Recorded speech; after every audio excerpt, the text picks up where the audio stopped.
Our guest speaker, Dr. Laurence Gautier, is here. I would like you all to please applaud her presence with a huge round of applause.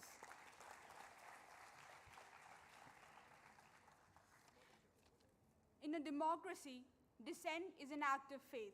Like medicine, the test of its value is not in its taste, but in its effect.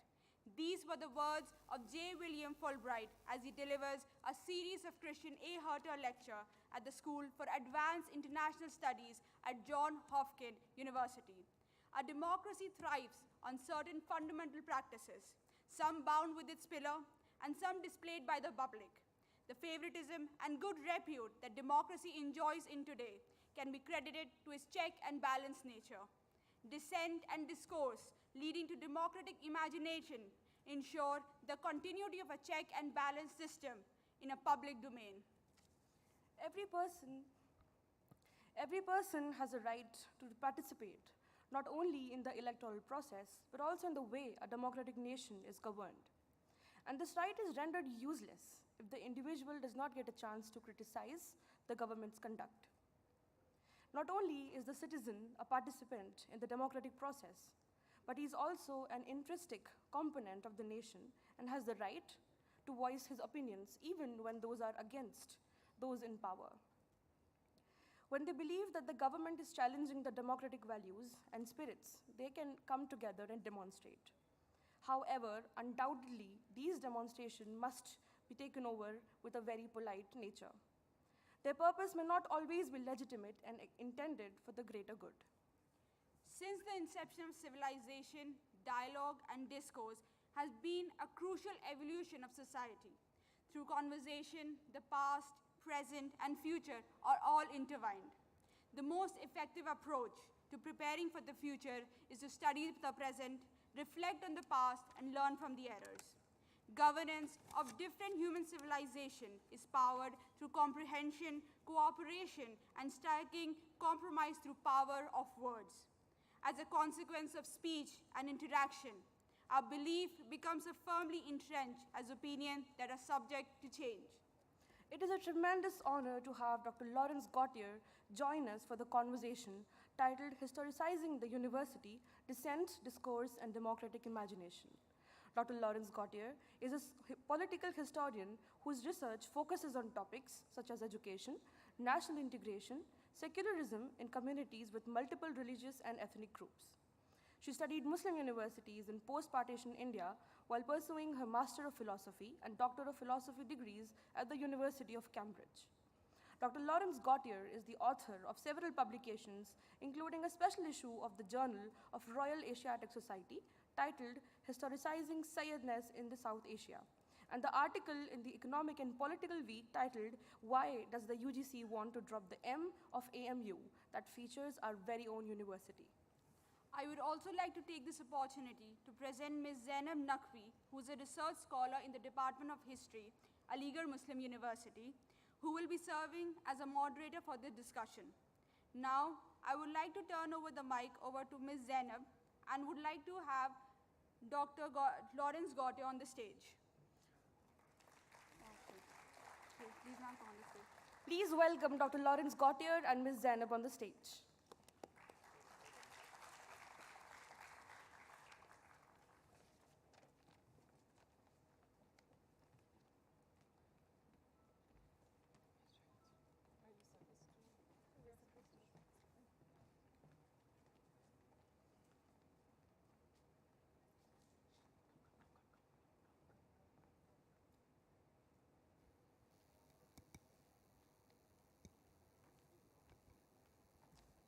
Our guest is on the stage. Please, a huge round of applause for her.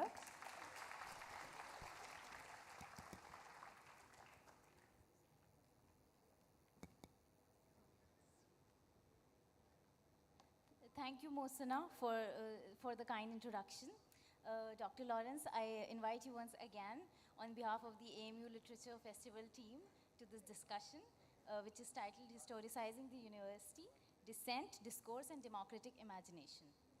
So I would like to begin with posing a question to you regarding university itself. What is a university? So university spaces have always been the forebearers of discourse and debate because universities determine how a nation actually thinks. So considering the recent onslaught on thought itself, how do we, can we sum that spaces considerably have lost ground and are disempowered to some bit? Because in the extent the student voices were silenced in the recent protests, can we sum that the spaces have shrunk? And how do we draw parallels between the historical realities of our institute, that is AMU, as a symbol of community representation and the current affairs? Thank you. Can you all hear me? Yeah. So first of all, before I answer your questions, Zainab, I would like to again thank all of you, and in particular the organizers of the Lit Festival, for inviting me. Yes, they deserve this round of applause. And I understand that this is a very special festival for all of you, because you've been deprived of festivals for, especially of the literary festival for 2 to 3 years now. So I do hope that you'll have a wonderful time in these 3 days. So thank you again for thinking of me and inviting me here. One more personal word. Actually, my thesis is on AMU and Jamia, and I'm currently finishing my book, so I hope that very soon I'll be able to come back and present it to you. It's a great honor for me to be here, and I know that I have much to learn from you, and so I'll be very happy to take your questions at the end. So now, Zainab, your questions actually, so you have many questions in your questions, so I'm not sure I'll address all of them right now, but I'll start with the most important one, which is about what is a university, and when you speak of voices being silenced or students being disempowered, basically the conception of the university that you have at the back of your mind is that the university is a space for critical discussions, a space for critical debates, and this is a conception of the university that I, of course, completely subscribe to, and that many scholars, academics, and students subscribe to, but it's not the only conception of the university, and I think that's important to understand the situation today. So many of us do understand that universities are crucial to the functioning of a healthy democracy, and that's primarily because they provide a space for us to have critical discussions such as today. Now, as I said, it's not the only conception of the university that exists, especially among political leaders, not just in India, but also in other parts of the world. So I'd like to very briefly mention the other two competing conceptions of the university. One is that the university should focus primarily on vocational training. It should primarily it should focus on training students so that later they can contribute to the economic growth of the country.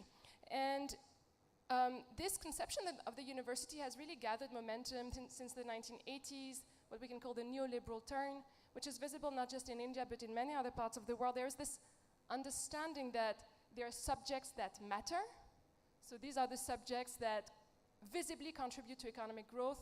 So people would generally cite, engineering, for example, as opposed to literature, if you want to be a bit caricatural. So there is this idea that there are some subjects that truly matter and others that are superfluous because they don't visibly contribute to economic growth. And within that framework, there is this idea that politics have nothing to do with university education.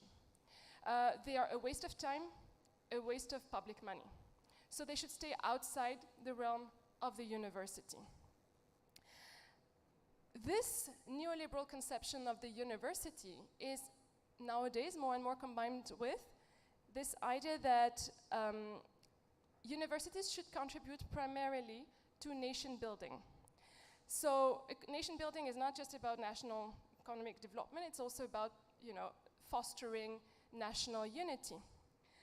And this idea of universities playing a key role in nation building was particularly strong just after independence. Sorry, I'm a historian, so I will try to connect with a larger historical framework. This idea of universities playing a key role in nation building was very strong after independence, where the country was just coming out of partition, and political leaders felt that it was urgent to ensure the stability and the unity of the country. Within this context, universities appear to them as what they called repositories of culture that could foster what they would call a spiritual unity. So it was not just about economic development, it was also about articulating a spiritual unity. Now, of course, this notion of nation building is not fundamentally incompatible with the idea of democracy, far from it. But it's all a matter of priority, right? Because when your absolute priority is national unity, then you can use the notion of national unity actually to repress critical voices when they appear to be a threat to the nation's unity. And that's what happened. Already at the time of independence, in the early years of independence, what was very striking was that the same political leaders who had played a critical role in freedom struggle, who had themselves encouraged university students to participate in the freedom struggle by, organizing protests, sometimes by breaking the law, because they saw that as a legitimate part of freedom struggle. These same political leaders, after independence, started saying, no, please, stop. This is not legitimate politics, this is agitation. And actually, if you look at the literature of the 1950s and 60s, you'll see that a lot of administrators would talk about university agitation. Now, agitation is not politics. You can see it doesn't have the same legitimacy attached to it. So there was this idea that you must contain student political activities because they are not just a waste of time and money, they're a potential threat to the social order and to the unity and stability of the nation. Now, another striking thing is that to tame, if I may say, university politics, the leaders of the nation state basically borrowed instruments of control that they had inherited from the colonial period. You know that what we call the steel frame, the administration, the Indian administration is largely a legacy of the colonial period. Why did the Indian state authorities kept it in place? Because they felt that, again, after independence, the top priority was to ensure the stability of the nation, even if that meant taming, critical voices. It was the same in universities. What state authorities did was that they kept in place the colonial instruments of control over the universities. For example, before independence, it was now I have forgotten exactly what was his title, the Viceroy, I think, who was the visitor of the universities. After independence, it became the President of India. In the case of state universities, it was the governor, the state governor. Now, the responsibility of the visitor was to control the finances of the universities. It still is. I mean, they have a right to look after that. And of course, they play an important role in the appointment of vice-chancellors. So this role, which was in place during the colonial period, remained in place after independence, precisely so that state authorities could keep a degree of control over universities. Now, my point is, sorry, this is a long historical detour. I'll be more brief in my following answers. Ahead, please. My point here is that what we see today does not come out of nowhere. There have been long-term tendencies, not just to contain student politics, but to delegitimize them, either as a waste of time or as something that is incompatible with a quest of pure knowledge, or it is seen as a threat to the social order, to political stability. Now, what we see today is that this trend, which is a long-term trend, is becoming more and more acute, also because the kind of nationalism that is now dominant is especially hostile to any form of critique. And so, more than before, there is a strong tendency to not just repress dissent, but to criminalize dissent, to present it as a form of sedition. Now, sedition is a crime, right? It's not just, it's a crime that can be punished by law. And so that's why, for example, state authorities will resort actually to the law against sedition, to criminalize dissent. And again, please note that this law against sedition is a colonial legacy. Again, that's a very good example of how state authorities after independence are basically appropriating colonial tools to tame and repress critical voices. So yeah, that's a long answer to your question, but just to explain that what we are seeing today is an acceleration of and an exacerbation of trends that existed before. What you say reminds me of a takeaway that I took from this very fest 2 years ago. An intellectual said that the material wealth of the country is determined by its IITs, but how the country essentially thinks is through the humanities, the so-called useless subjects that we consider. So yeah, that brings me to the next question. Like for someone who's associated to places of dissent, like I have also been part of the literary festival for very long, we always had discussions on dissent, but we had them with much hope. And presently there's a time when dissent is being like made very hard to talk about. So was there a time when talking of dissent was a bit easier, and now it's a little, like, is there a transition now? It's a bit difficult, and there's some despondency among young students because considering the brutal crackdown in the recent protests also we saw. So how do we locate that our present talk in the framework of the majoritarian right-wing political scenario which is currently dominating? Thank you. So first, I just want to go back to your last remarks about the humanities being crucial to shaping the way we understand society and we perceive our own society, and you're absolutely right. There's Jürgen Habermas, many of you would know his name because he wrote famously on Public Sphere, who says that universities shape the self-understanding that societies have of themselves, right? And that is precisely the reason why after independence, the University Education Commission that was appointed by the government made it a point to support also the humanities, right? So at the time they were not talking of a neoliberal term, they were very conscious of the importance of humanities and social sciences, precisely because their point was also to strengthen the unity of the nation through these subjects. So this was not directly connected to your next question. Now, is it easier, or was it easier in the past to express critical voices? Maybe I think it's never easy, and as I said, there was always a kind of temptation of state authorities to control what was happening in university campuses. Maybe this is probably exacerbated nowadays. I like the fact that the title of this panel actually, in the title of your panel, you have connected the notion of university, dissent, and democratic imagination, because it is true that the right to dissent is an integral part of democracy. If we want to think of democracy as something more than just elections, and here, some of you may be students of political science, I just want to go back to one fundamental distinction that political scientists make when they speak of democracy. You can think of democracy as procedural democracy. What do we mean by procedural democracy? We mean essentially, procedures, so that is running the elections as per the law, and then making sure that the government that gets, that comes to power gets its legitimacy from these elections. Now that is procedural democracy, but is that all what democracy is about? Not really.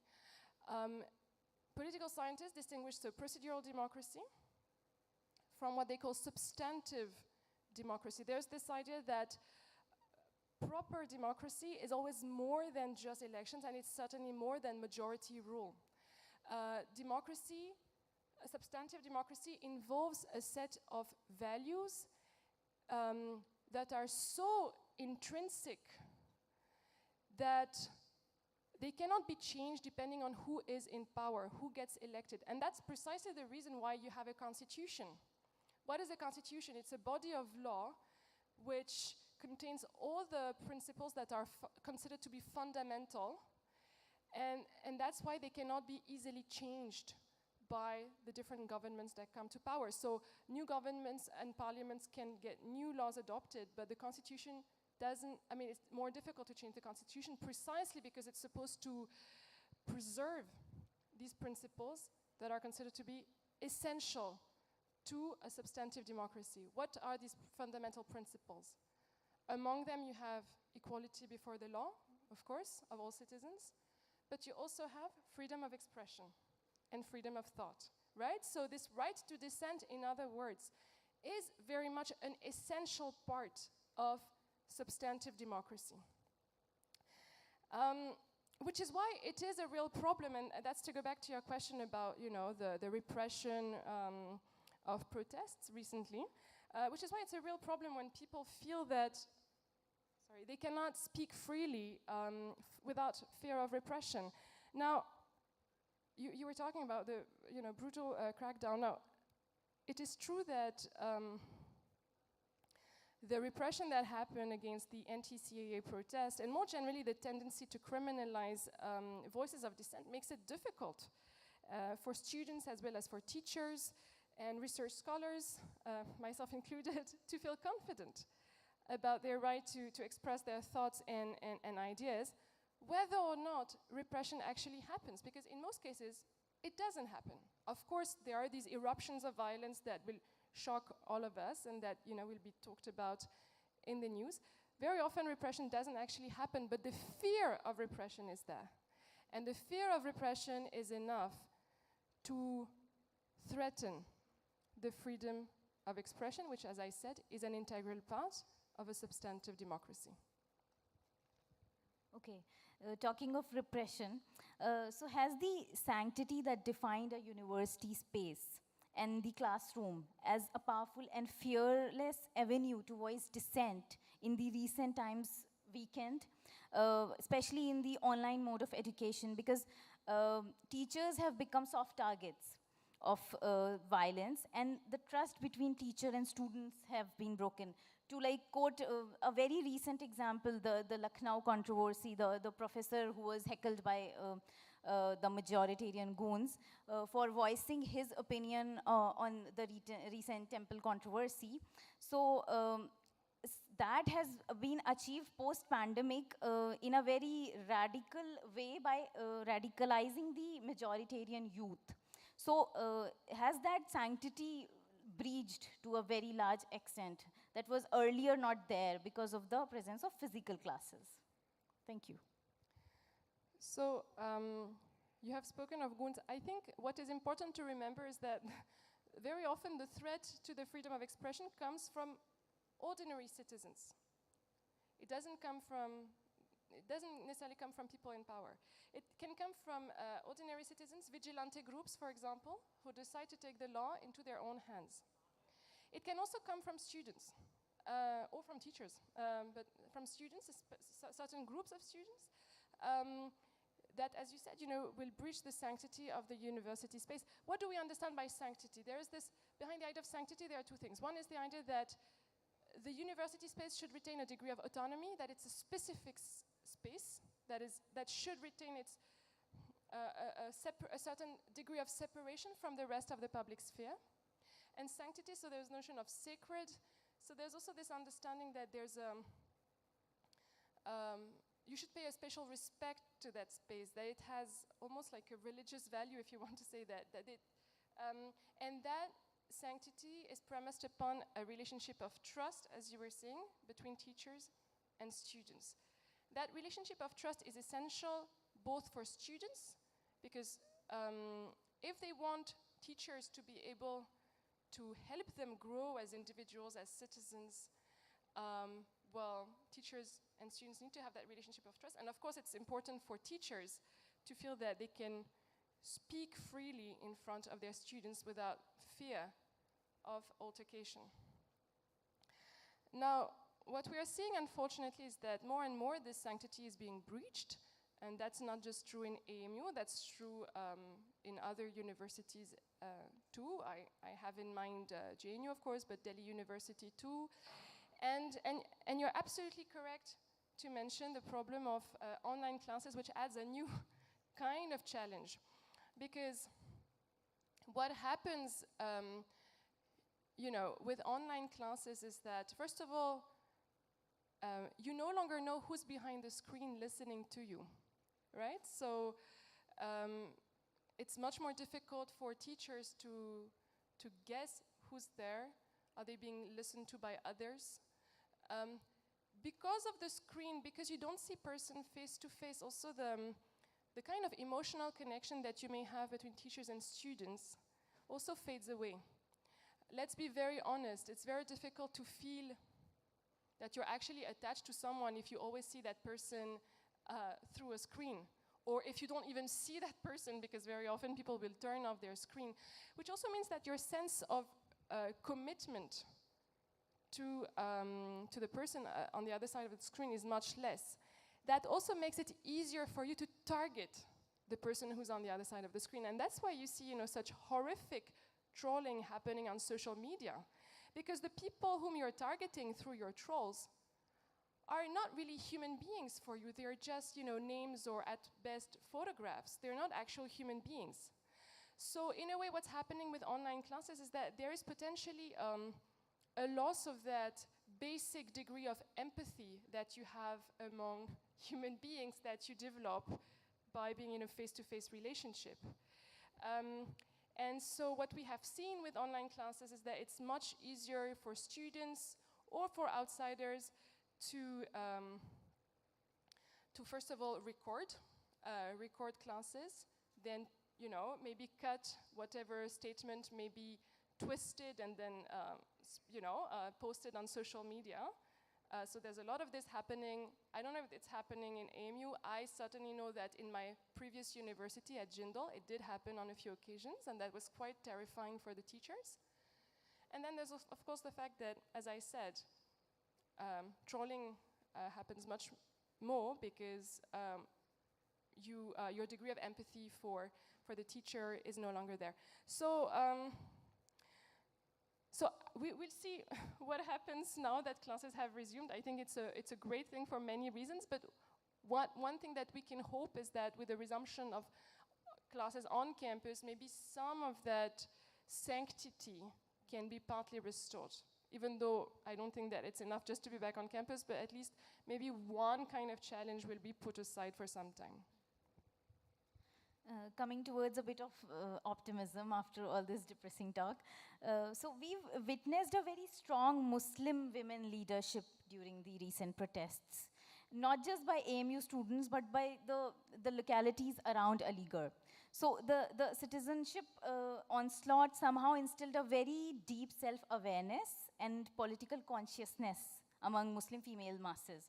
So do you think this is something new, or is it a continuation of a very old and ancient historic struggle of women participation in agitations and movements? Thank you. So yes, a bit of optimism. And I see that there are quite a few women here, which is nice. Yes, you're right. I mean, it was really striking, I think, for any observer, participant to see how much women were at the forefront of recent protests, be it in university campuses here in Delhi, in other Indian cities, or in the local neighborhoods. It's not completely new. Again, let me be a bit of a historian here. So it's not coming out of nowhere, even if it reached probably an unprecedented scale and visibility during the recent protests. I'll say a few words about AMU because I know this university's history better, and because of course it's of more direct concern to you. Women have been active in university politics for some time now. If you go back to the 1950s already, you did have a few women who got elected as office bearers of the Students' Union. So even though they were a minority, and even though sometimes their participation was looked down upon, they were mobilizing. And beyond, the Students' Union, there were other ways of being active. For example, cultural activities, like theater, for example, were very important to allow women to come to the forefront, express their thoughts, and be visible, in the university's public sphere. So it was yet another way for women to assert themselves on campus. Now, it was not always easy for women to come out and speak their mind, especially when it came to women's issues, because unfortunately, there were times when the demands pushed by women, as women, so women's issues, were sometimes seen as a threat to the community's integrity. Let me explain. In the 1980s especially, you had, as you know, the Shabano case, which raised a storm of controversy around Muslim personal law. This was also a time when the Muslim community was feeling particularly vulnerable because of the rise of Hindu majoritarianism. Now, in this context, it became more difficult for women to speak about women's issues because that could be seen as fueling anti-Muslim attacks, as giving fuel, adding fuels to anti-Muslim attacks, as I said, at a time when the Muslim community felt particularly vulnerable. And so there was this kind of tension, between, on the one side, women who wanted to assert themselves and push for more recognition of women's rights and were trying to claim more empowerment, and at the same time, their claims could be framed as going against,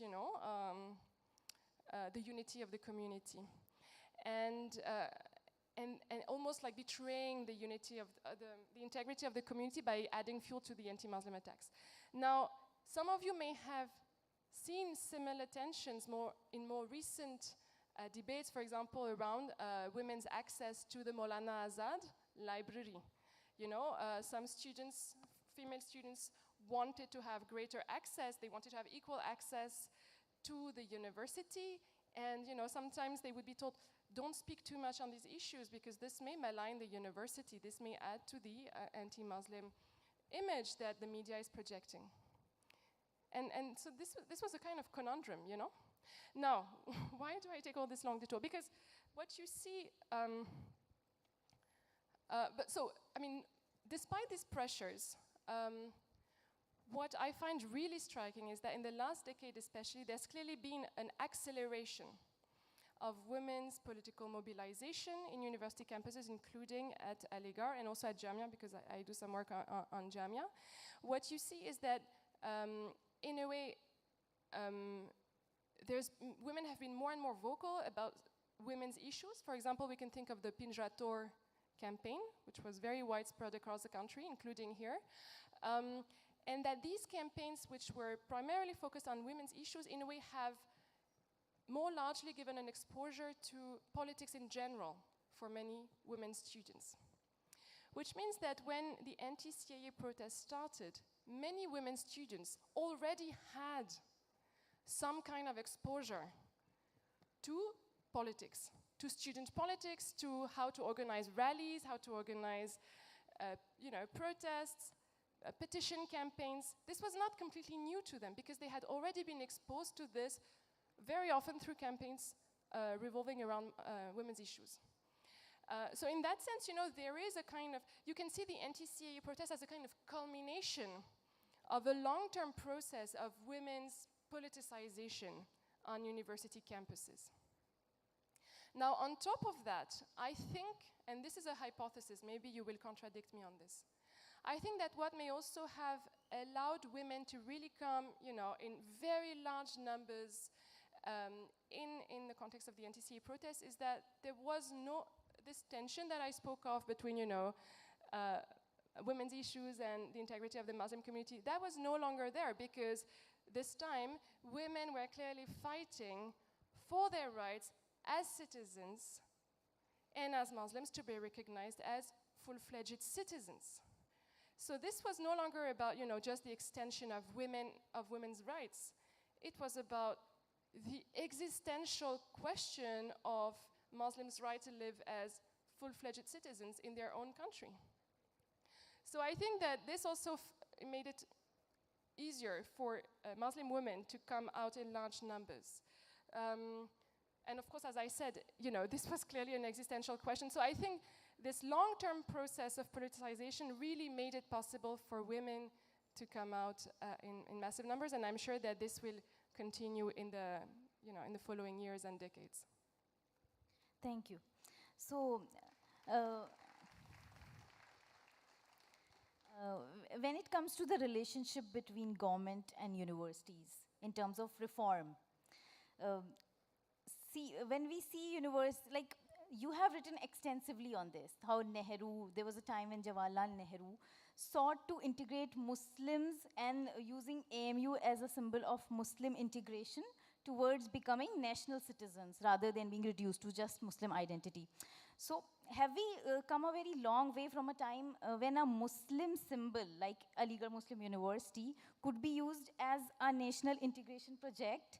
Because presently anything remotely related to Muslim symbolism, even superficially related to Muslim symbolism, like the Taj controversy and the Qutub Minar controversy, is not passing away without generating much disturbances. So have we come a long way from that kind of reform? Thank you. So I'm not uncritical of Nehru. In fact, I'm very often quite critical of the ambiguities of his politics. But there's one thing that we must acknowledge is that for him it was essential to secure Muslim sense of belonging to the Indian nation. He was very ferociously against the idea that India was primarily a Hindu nation. It was very clear to him that for India to be a secular and a composite nation state, he had to secure a Muslim sense of belonging and trust in the nation. Muslims had to feel a part of the nation, and this was all the more urgent in the immediate aftermath of partition, which had really created great tensions, of course, among communities, and of course within Congress itself you had many people who were not exactly on the same line as Nehru, who did believe that India was primarily for Hindus. So what did Nehru do after independence and after partition? He decided that AMU should become a symbol of national integration, precisely because it had been seen as a center of Muslim politics. It was all the more important to show that it could play a central role in the nation-building process. So what did he do? When I say he, I also include in the picture Maulana Azad, who was his first education minister. So what did he do? He appointed Zakir Hussain, who was at the time the head of Jamia Millia Islamia, and as you know, who later became president of India. He appointed Zakir Hussain at the head of AMU in 1948, so very soon after independence. And there what you could really see was a kind of partnership between university authorities and government authorities, because there was Zakir Hussain was very much on the same line as Nehru on this. He really saw AMU as being a prime Muslim symbol, and as a prime Muslim symbol, it could serve as a kind of bridge between government authorities and the larger Muslim population, much beyond the university premises.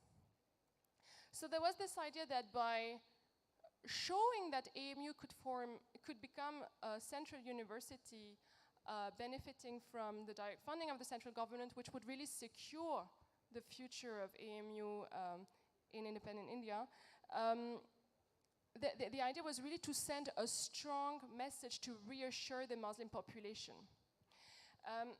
Some of you may know that after independence, there were only three, now I think we have 40 plus central universities. In the early 1950s, there were only 3 universities that had central university status. One was Delhi University, okay, that was the main university in the capital city, it makes sense. The other 2 universities were BHU, so Benares Hindu University, and AMU, Aligarh Muslim University. Now, they could have chosen other universities. There were other very good universities, like Allahabad universities, for instance, Presidency, Presidency was a college, but other universities. Why do you think that Nehru and Azad chose BHU and AMU? Well, I think that for Nehru, it was again a way to send a strong signal to say that Hindus and Muslims had an equal right to belong to the Indian nation. It is very striking to see that if you look at the AMU Act of 1951, it is the exact replica of the BHU Act of 1951. they were debated at the same time on the same terms. So there was really this idea that, I think it was a way really to show that BHU and AMU in a way served as proxies, you could say, for the Hindu and the Muslim communities, and that was a way to say, you are treated at par, okay? You have an equal right to belong here. So I think that was a strong way for Nehru and his allies to promote, to push forward this idea of an inclusive Indian nation state. That was a way to, on the one side, challenge the idea of the two nations theory, of course, that, you know, there's a Muslim nation state and that's Pakistan. To show that, no, actually Muslims also belong here. And of course, that was a way to challenge voices, even within Congress, as I said, who were not so convinced about this. So, okay, that was again a long detour, but to say that there was certainly a partnership at the time between university authorities and government authorities. And Zakir Hussain was not alone in supporting the, you know, this vision of the university as an instrument and a symbol of national integration. There were large sections of the university, teachers, students, university authorities, who would clearly say, yes, we want to play a role, we want to play an active role in nation building. We believe that as a symbol of the Muslim community and as a repository of Indo-Muslim culture, Aligarh has a special role to play in shaping an inclusive conception of the Indian nation. And that was shared by many, that vision for the university was shared by many students and teachers. Not by all. So let's not have, you know, an idealized vision of that period either. There were still, you know, significant tensions at the time, because there were still sections of the university, teachers and students who felt, you know, still very ill at ease with the intervention of the government in university affairs, which we cannot deny. There was an intervention of the government, and they feared that Congress rule would translate into Hindu rule, and that this would end up eroding the Muslim character of the university. I found some pamphlets where one teacher mentions the Shuddhi of the university. So, no rose-tinted picture, but at least at some level there was an idea of partnership. Now, of course, that partnership is much more difficult to put in place nowadays because of the degree of distrust that has accumulated. As you said, you know, now we have the feeling that even if there might be good intentions from the state authorities, the first reaction will be to be suspicious because of the entire political context around us. And so that makes it all the more difficult to imagine going back to that notion of a partnership between university and government authorities. Thank you. In connection to the previous question, the media cherry picks a certain image of the institute as representing Indian Muslims, especially during the elections, not to integrate, unlike Nehru, but to disintegrate Muslim citizens in a monolithic whole, isolated from the rest of the nation, and promotes the idea that this has to be feared and has to be curbed. So how do we address that whole? Thank you. That's difficult to know how to address that. It's of course distressing. See, we still live in the shadows of partition. That's very striking. Much of the negative stereotypes that will be used against the university are rooted in this notion that AMU is supposedly the cradle of Muslim separatism. So there is this notion that Sir Syed came out with a university and this led to partition. Of course, historians have shown time and again that there is absolutely no direct logical connection between establishing the MAO college and the establishment of the Muslim League and partition. But no matter how much historians, you know, will try to deconstruct these narratives, this idea of AMU as a hotbed of Muslim communalism, unfortunately, is still very deeply rooted. So, and of course, in the current political climate, where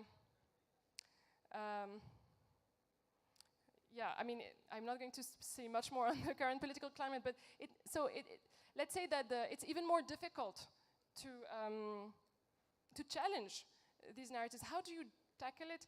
Well, I think continue to speak.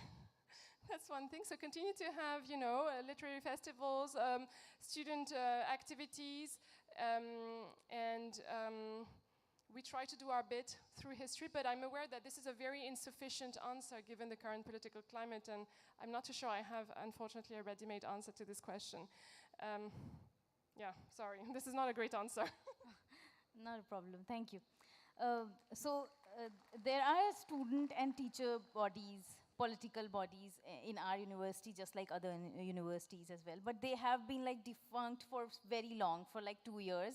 So in a way, pandemic also triggered the withering away of voices, and there was no campus life, of course. So that is something the government did not, perhaps did, to consciously, assist the suppression of dissent and voices in the name of, the COVID restrictions, and there are no meetings and discussions, so there is no student union.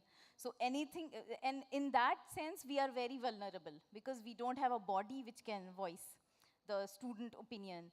So in a way, COVID also triggered that voicelessness on our campus. So that is what I would like to, I just wanted to refer to, it's not a question. Coming to the next question, let's come to a bit of a history discussion. You referred to the post-partition era. So at that time, there was a sense of despondency among AMU citizens because they were being looked down as not quite Indian. So can we foresee such a despondency and draw parallels in view of the current happenings where Muslim institutes are being maligned for barely upholding and safeguarding their own identities? Can we draw parallels on that? Thank you. Yeah, so, I mean, this in a way takes me back to my earlier point about how AMU was seen as a hotbed of separatism after partition, and as I said, it's not to deny that AMU played a part in 1940s in supporting the Muslim League. It's true that large sections of students did support the Muslim League at the time, but we have to contextualize this. First of all, we must remember that there never was a monolithic politics on AMU. I'm sure it's still true today. It was certainly true in the late colonial period and in the early independence period. There were very vibrant debates happening. As you may know, the Marxists, the socialists, and the pro-Congress were very vocal in the early independence period, and even in the 1940s, on the eve of partition, there were still, people defending these positions against the Muslim League. So there was no monolithic politics at the time. The second thing we must understand is that the very notion of Pakistan was very vague for people at the time, and it may seem very strange today to think this way, but even in 1946, really on the eve of partition, 1946-47, it was not very clear as to what Pakistan would actually mean. And for many people, it didn't really mean a territorial state, a separate nation state. For many people, the idea of Pakistan was more a symbol of Muslim solidarity. And that's why, after partition, there are actually quite a few people who were very ardent defenders of Muslim League who did not move to Pakistan because their idea was never to move in the first place. Their home was here. For them, the idea of Pakistan was more the idea of solidarity among Muslims. And so, in a way, when partition did happen, it came as a huge blow for the university, paradoxically. But in spite of all these caveats, on top of this, of course, once partition happened, Aligarh was now part of the Indian nation state very clearly, and so university authorities had to, repeatedly prove their loyalty to the Indian nation, prove that, they would be exclusively loyal to Indian state authorities. And so, you know, you can see countless iterations of that, you know, among the vice chancellors of the time. Now, maybe that's where we can see a parallel with today. What is striking is that no matter, you know, how different the politics may be today as compared to the 1940s and 1950s, there is still this lingering feeling among large sections of the Indian population and political body that Muslims in general and AMU you know, members in particular are not quite Indian, that their loyalty to the Indian nation state cannot be fully trusted. Because as I said, we still live in the shadows of partition. The other parallel I can draw is that no matter how many times AMUites will assert their loyalty, will prove their loyalty to the Indian nation, you know, that loyalty will still be suspect. And it's probably at AMU and Jamia that you'd see the most emphasis on proving one's loyalty to the Indian nation. I was struck at the fact that, you know, I think it was, correct me if I'm wrong, you know, when was it exactly? Recently, after one of these, you know, academic, university polemics, the VC of AMU and Jamia straight away decided to unfurl the Indian flag on campus to show, look, we are Pakka Indians, we are very good citizens. But you know, it's striking that they feel compelled to do it. Vice chancellors elsewhere maybe do not feel the same urge to do that because they are not under the same pressure to repeatedly prove their loyalty. And I think that this is where, you know, there is still unfortunately a strong parallel with the post-partition period. That's a very important point. But yes, that definitely defeats the purpose of integration when you're forced into unfurling the flag to prove your loyalty. That brings me to my next question. The minority status of the university has come under a lot of discussion, and with AMU, the debate is very fuzzy because the university was deemed a central university by the act of the government in 1920. So once again, this debate was stirred when the implementation of CUET, that's Common University Entrance Test, was doing round. And there was a lot of opposition against this reform from other universities as well, because for example, JNU, because the teachers emphasized on the fact that this test will give rise to coaching culture and cramming up of subjects instead of promoting free thinking. So, can CUETs also infringe upon the autonomy of universities? Or can we see a silver lining in such tests so as to democratize education and to bring students from different sections and places of the nation? By taking the test, they can simply appear in the universities. So, or just CUET is reducing education and intellectual quotient to just streamlined curriculums and predetermined yardsticks. So is there a positive thing to say about the CUETs, or it's just a negative one? Thank you. So I must say, I'm not at all an expert on the CUET question. As I said, I'm a historian, so I mean, of course I read the newspapers, but I'm not, I mean, some of you may be actually much better informed than I am on the CUET and its challenges and potential benefits. Let me go back to the minority status issue, which I know a bit better.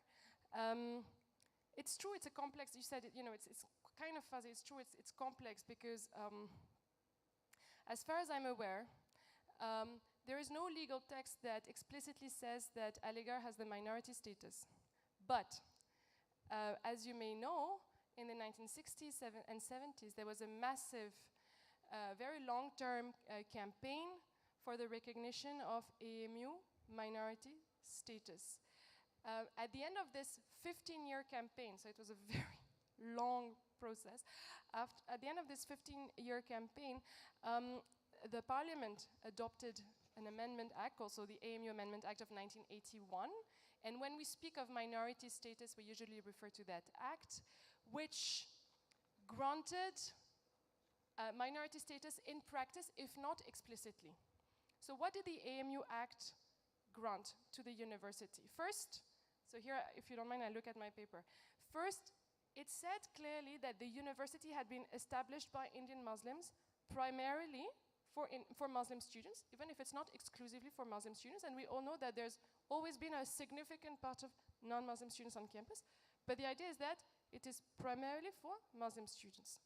So that's a very important point, of course, because actually that's the essential definition of a minority institution. It's an institution established by a minority group primarily for the purpose of that minority.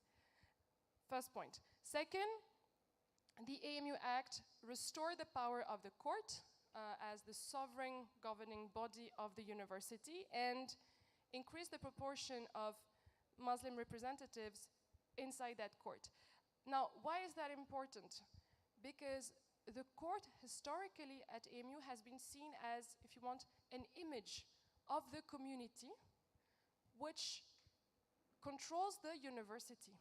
And that's why, you know, inside the court you have not only academics or administrators, you also have members of other Muslim educational institutions, you also have Muslim parliamentaries, you have members of Muslim organizations. So the idea is that the court should be an image of the community that controls the university. Now, of course, you may criticize what kind of image it's projecting, but that's the core idea. And so the AMU 1981 Act restored that idea by increasing the proportion of Muslim representatives in the court. Third point, also an important one, it said very clearly that AMU should be a residential university. Why is that important? Because there was a lot of talk at the time about affiliating local colleges from Aligarh. Now, we all know that the local colleges are not Muslim majority colleges. And so the fear was that if AMU were to affiliate these colleges, this would dilute further the Muslim character of the university. So the Act clearly established that this would be a non-affiliating university. Fourth point, and that's the last one. The Act explicitly recognized that AMU had a role to play in the uplift, in the socioeconomic and educational uplift of Muslims across the country. So again, it reinforced this notion that AMU was not just a university, it was a pan-Indian Muslim university, right? So, and actually, and that's actually still reflected today. So even though the majority of students are from North India, there are still students coming from other parts of the country. And so that's very much part of that vision of, you know, AMU as being an all-India Muslim university. So in many ways, the 1981 Act recognized AMU as a Muslim institution, but it did not, as far as I'm aware, explicitly say minority status. It stopped short of that. Why not? Well, and you'll see the connection with today and nowadays, it's because, as you may know, there's a Supreme Court judgment that was passed in 1967, the Aziz Basha case, which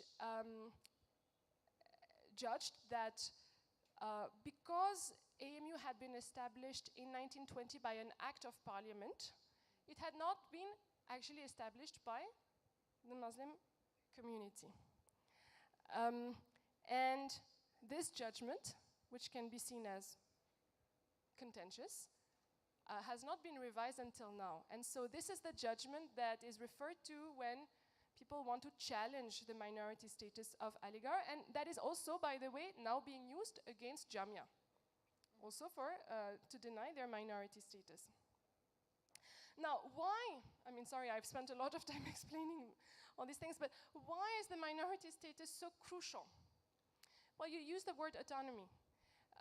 Because the particularity of minority institutions is that they have greater autonomy than others to establish, to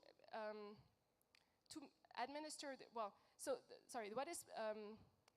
what the article in the Constitution says is that religious minorities have a right to establish and administer their institutions. In other words, they can decide what the rules will be to conduct the university, including, and that's probably the most crucial point, admission policy.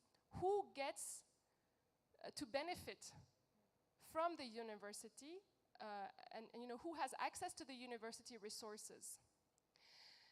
And you will see that whenever there has been a revival of the controversy around the minority status, be it at Jamia or at Aligarh, it's always started because there was something happening around admission and quotas for admission.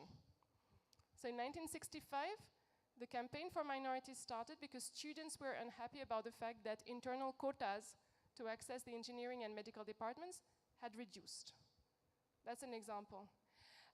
Again, the question of minority status came back to the fore when quotas were adopted, not just for SCs and STs, but also for OBCs. Because then the question was, okay, how many seats will be left for non-OBC Muslims?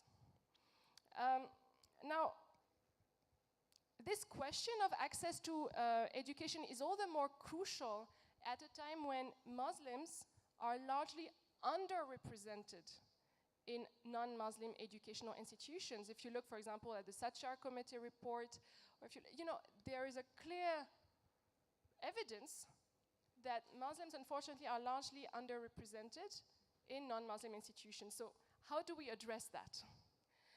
I think there are two issues here. One is symbolic, one is practical. Why is minority status important for Aligarh? It's a way to preserve, to make sure that Aligarh remains a Muslim symbol, where Muslims will remain a majority, and so there is this kind of guarantee that it will remain a symbol of Muslims' presence in the Indian nation, and a symbol of Muslims' contribution to nation building. So there is this symbolic aspect. But the practical aspect, as I said, it's also about access to education. Now, we must be clear about the fact that there is no way that AMU can provide seats for all Muslim students across the country. And so that's where, just focusing on the minority status is clearly not enough. What we also need to do is to clearly find other ways to promote access to quality education for Muslims, whatever their socioeconomic background may be and whatever their regional background may be. And so the idea is to encourage them to access other Muslim educational institutions as well as non-Muslim educational institutions. And here I think that state authorities and the government has a real role to play in first making sure that, for example, the location of the universities is such that students from all different kinds of background can actually go to university. Unfortunately, you don't always have higher education facilities next to Muslim majority areas. So one priority should be, to make sure that these facilities are available in places where you have a Muslim majority. Second, you need to, of course, fight against possible discrimination in non-Muslim educational institutions so that Muslims across the board, whatever their social background may be, whatever their regional background may be, do have access to quality education. So that's just to say that, minority status is important, but it's not the only answer to the question of Muslim socioeconomic uplift and access to quality education. Okay, I've been very long on this issue. Should I say a few words about CUET, or that's okay? It's okay. Yeah, I think that's enough. Yeah. No, if you said you... Okay, well, I mean, I think CUET, yes, it's basically, again, the question of the autonomy of the university. And so for AMU, it's again raising the question of who will have access to the university. So it's again, making sure, how do we make sure that the university continues to prioritize Muslim students, even though it's not exclusively for Muslim students. So that's the first thing. Second, it's also about the autonomy of the university in deciding what their curriculum will be. And that's very important because universities do not follow textbooks. It's not like schools, right? Universities are places not just for the transmission of knowledge, they are places for the production of knowledge. And so if you want to have research work happening, production of knowledge happening in a university, you cannot just stick to one monolithic curriculum throughout the country. It's not possible. It's actually counterproductive. So I think that actually preserving the autonomy of the university in defining their curriculum and their courses is essential to preserve that plurality of voices that we were talking about at the beginning of this, as an essential part of democracy, actually. So if you want to sustain a plurality of voices, you need to preserve a degree of autonomy in these universities. Thank you. The CUET discussion brings me to my next question. Like, as a history student, it is of much concern to me, the recent CBSE and NCERT dropping away portions of history syllabus and political science syllabus, and removing portions on secularism and democracy. And apart from that, reducing Mughals to mere invaders. And then, does this trend refer to a complete erasure of free thinking from young minds? Because if students will not access these essential points from textbooks, where will then they cater to? WhatsApp universities and like unreliable sources regarding Mughal history. And where does this lead to, the changes in the curriculum? Because then it makes education system very fragile. The government comes and then changes the subjects, just how it happened in Nazi Germany. So are we able to trace that here as well? Thank you. So, for example, this whole business about erasing or maligning the Mughal past of India is clearly part of a larger project to push forward a conception of the nation where the Indian civilization is essentially a Hindu civilization, and where Islam appears to be an alien religion, civilization that spread on the subcontinent through violence. This is the narrative that is repeated time and again whenever we hear of Mughals as invaders, when we hear of the desecration of Hindu temples. Of course, we have in mind Babri Masjid. Now we have the Varanasi temple masjid complex in mind. It's basically this, this narrative that is being pushed forward, this idea that Islam can never be an integral part of the Indian civilization. It will remain an alien element that we must, at best, contain, at worst, suppress. And so, of course, if you read about Mughal history in your textbook and show that actually, Mughal history and the sultanates and other dynasties in southern India led by Muslims, if you hear of these and show that they are an integral part of Indian history, it challenges this basic narrative about India as a Hindu nation. And so, it will raise questions. Oh, so you're telling us India is essentially a Hindu nation, but so what of, these dynasties that merged with Indian culture for centuries and that have left a major, a spectacular impact in India? Of course, if you talk about this, then it will challenge your narrative, and you don't want that.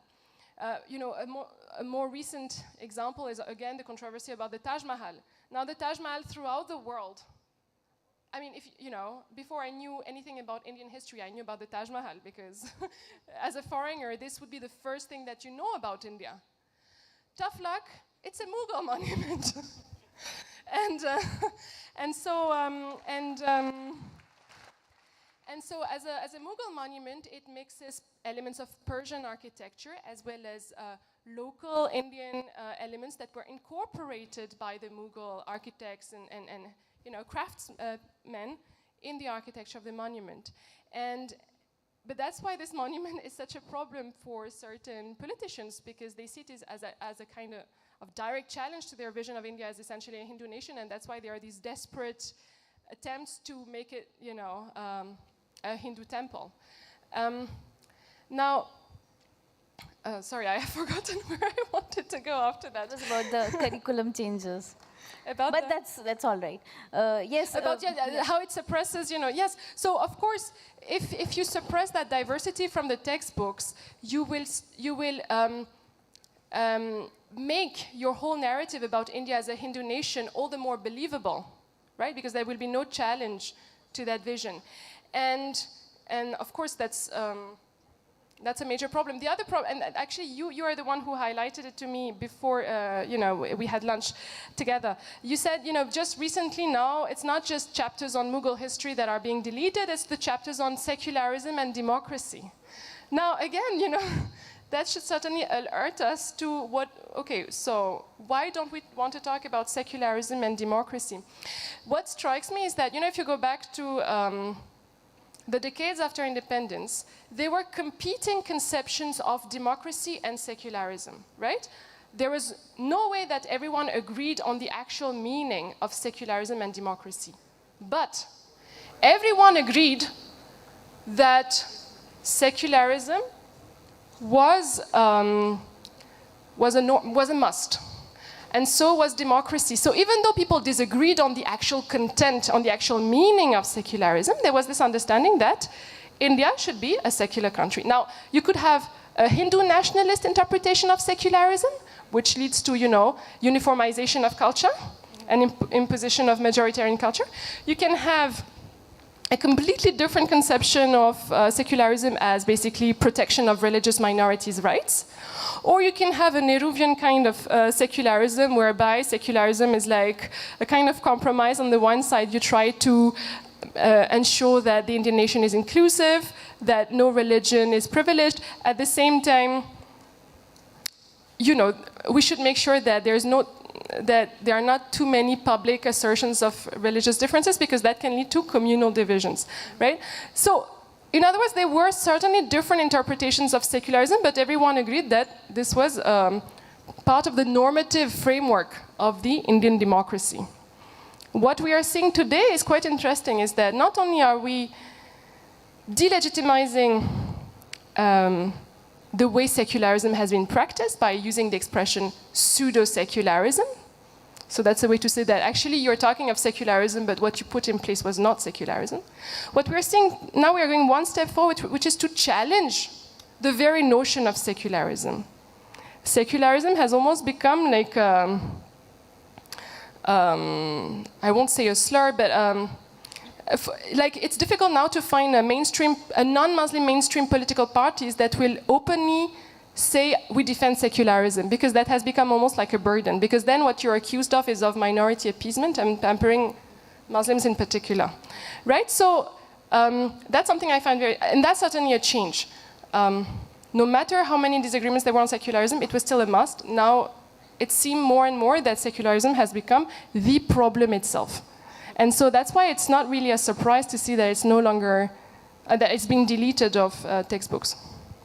With respect to the Taj, it reminds me of how Dr. Hilal Ahmed has referred, like some superficial elements are, treated as Muslim symbols and then attacked as if attacking, like with the Taj, who's earning the revenue from the Taj, right?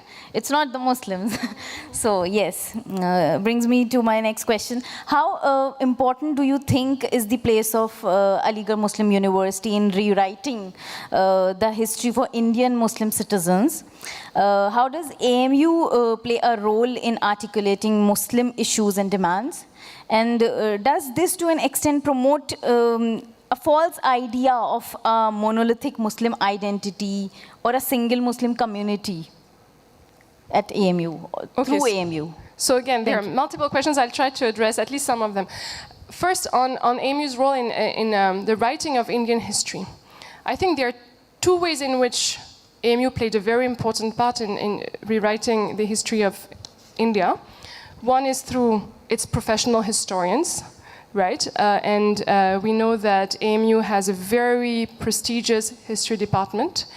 AMU already had well-known historians before partition. For example, Mohammed Habib, the father of Irfan Habib, was already a well-established historian before partition, before independence. But let's say that after independence, there was a very deliberate push to develop the Center for Historical Studies here.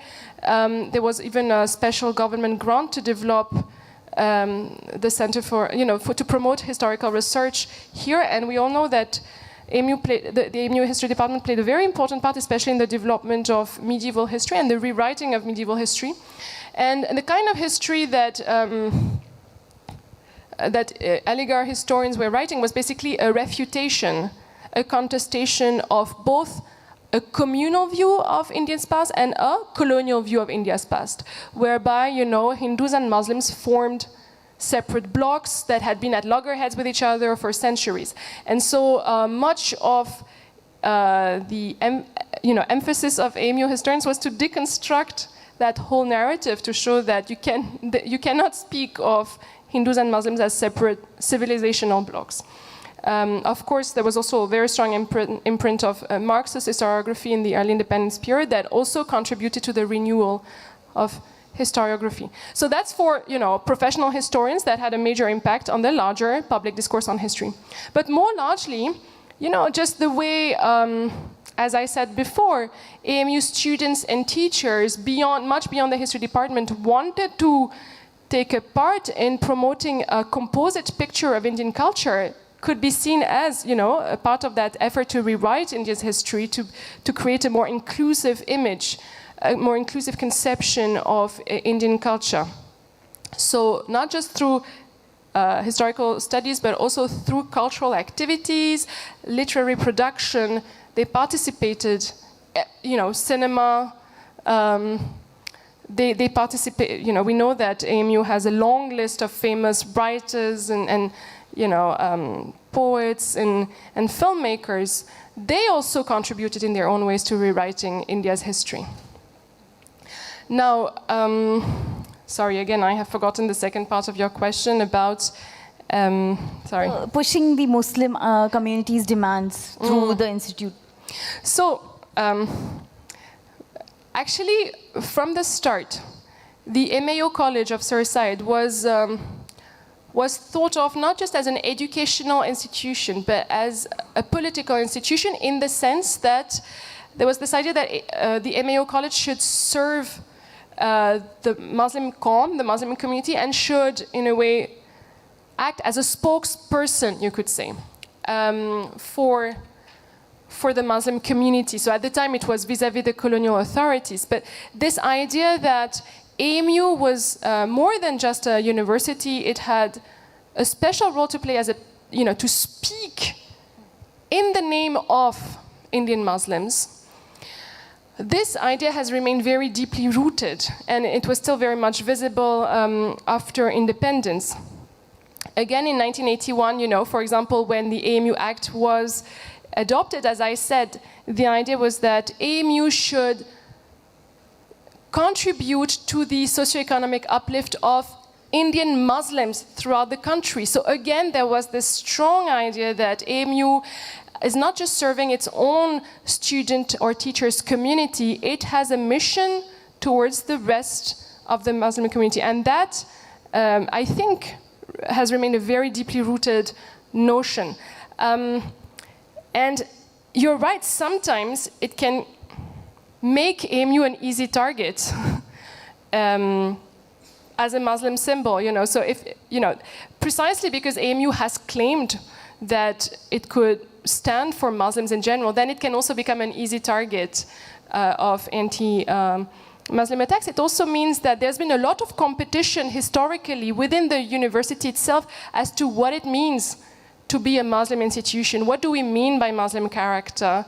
And what does it mean to stand for the Muslim community? Because you've also had voices inside and outside the university saying, actually, you know, for a long time you've been mostly an elite institution. So what about all these Muslims who belong to less privileged socioeconomic background?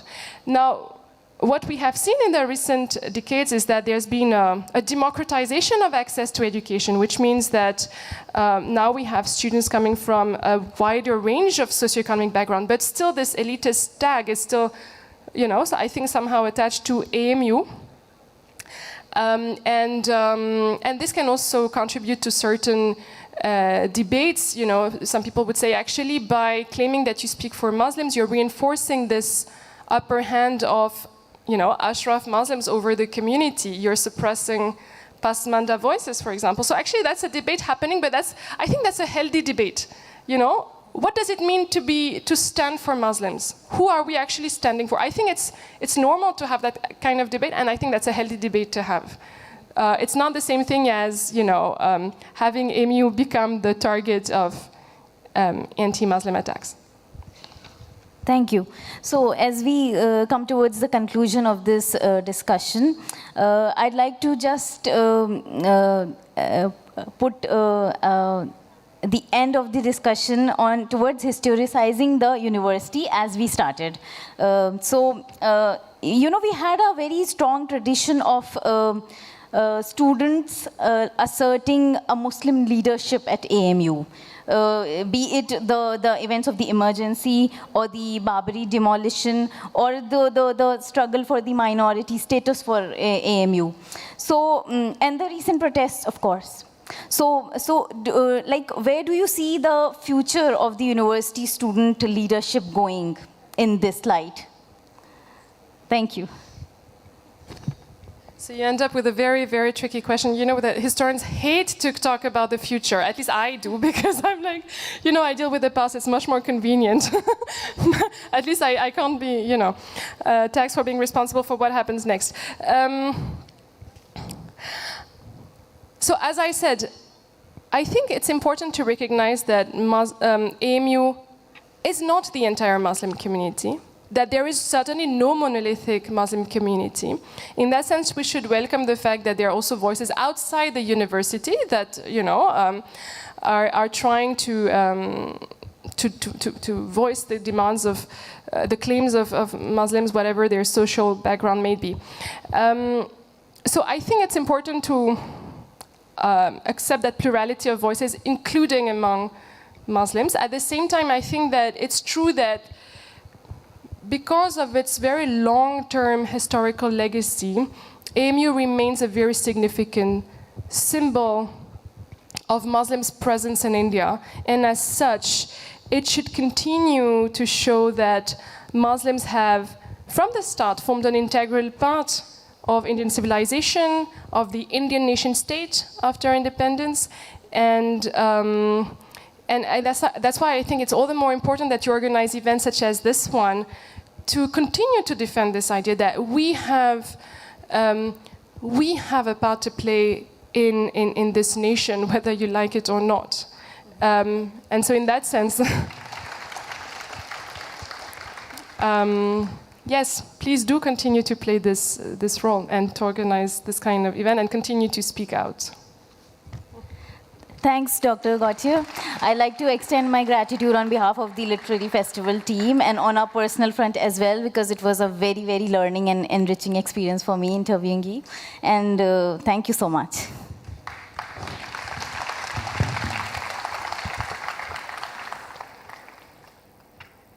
Thank you very much, Dr. Gautier, for such an enlightening session. Now we'll have a question session. Question and answer session. We can have a couple of questions from the audience. Sorry. Thank you for the enlightening talk.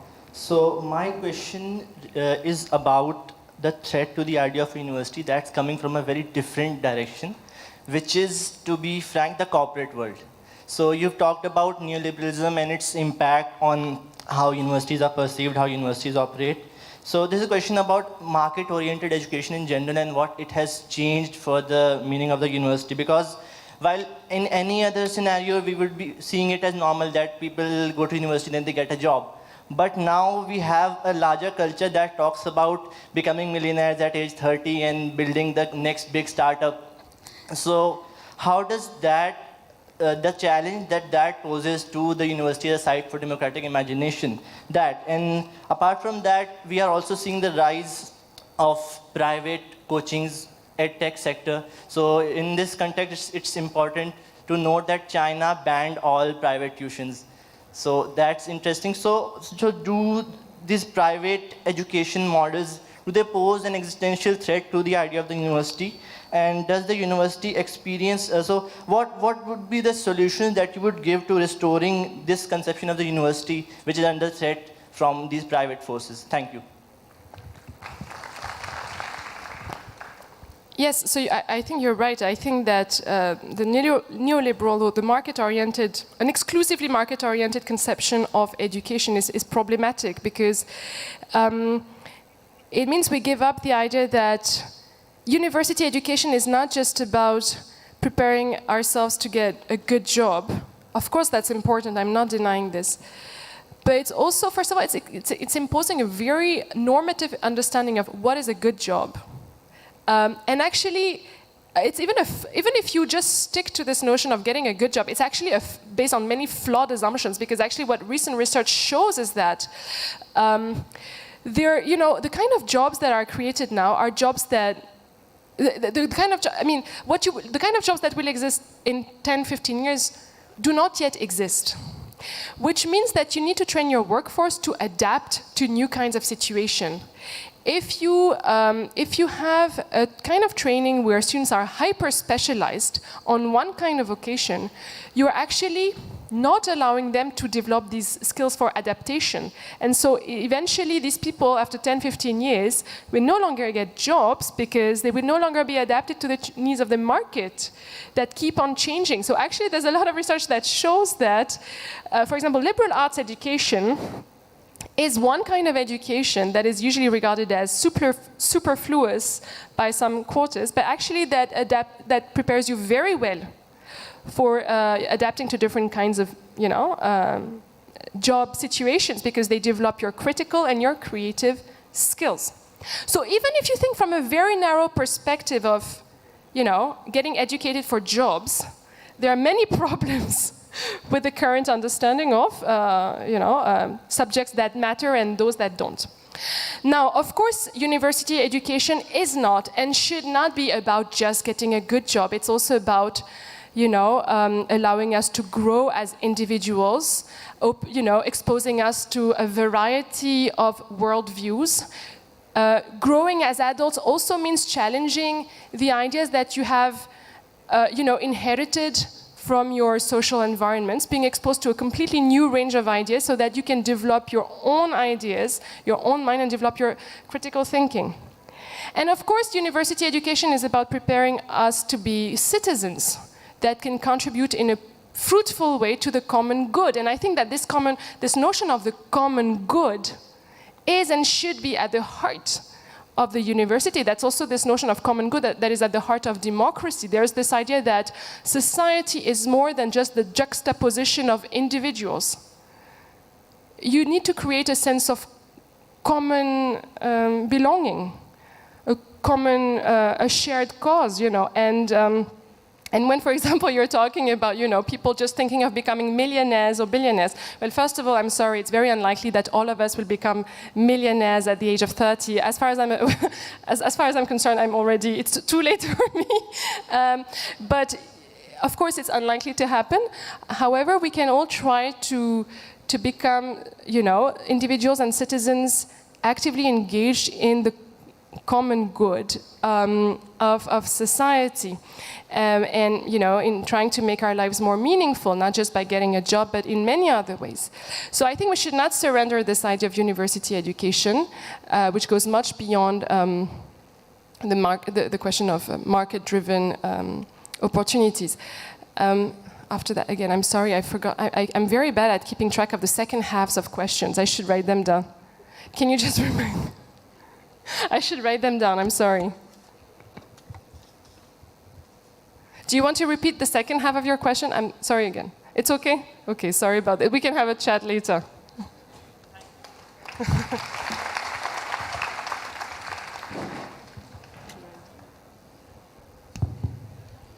Okay, hi, Ms. Gautier. Welcome to AMU. I do have a question related to the women and their role in establishment of central universities. AMU, in a broader aspect, has always been placed into hot waters when it comes to the question of women and their access to various places.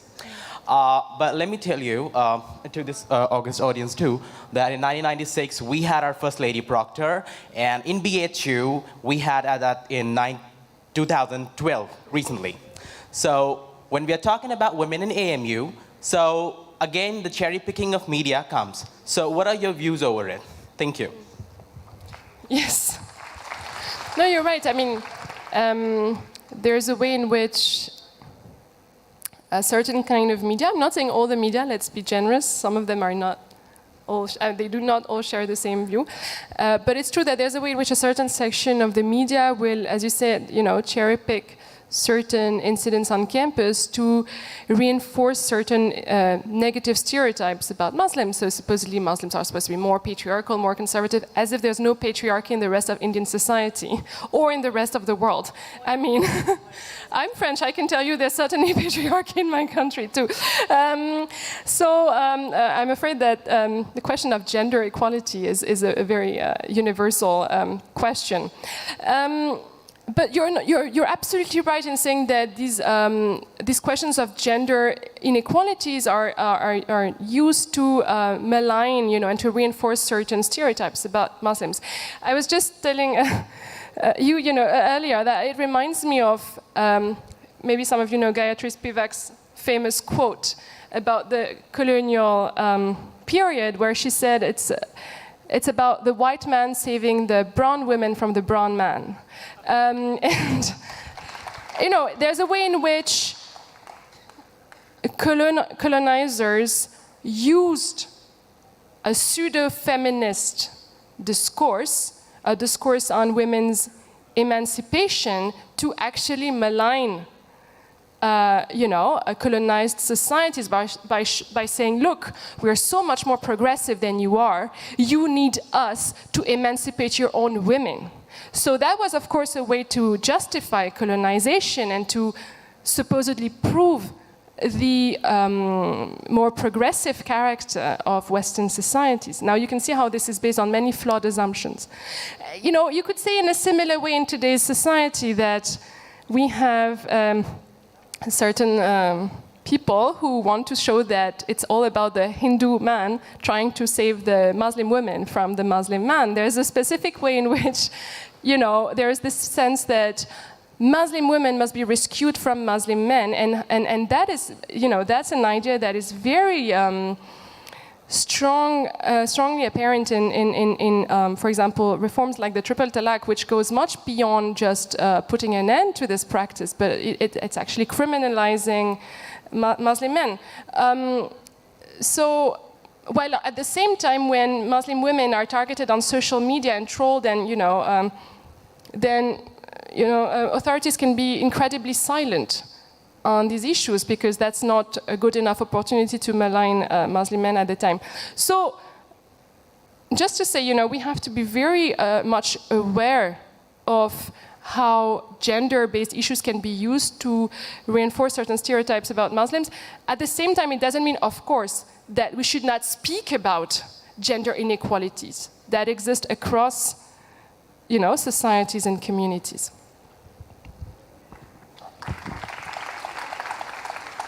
Okay, we may not have much time because we need to move on to the next panel. Now I would like to call upon the Secretary, University Debating and Literary Club, Mr. Sabi Ahmed, to present the memento of appreciation to Ms. Zainab.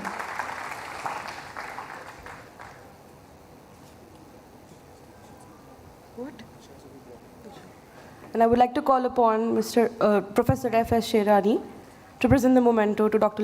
Laurence Gautier.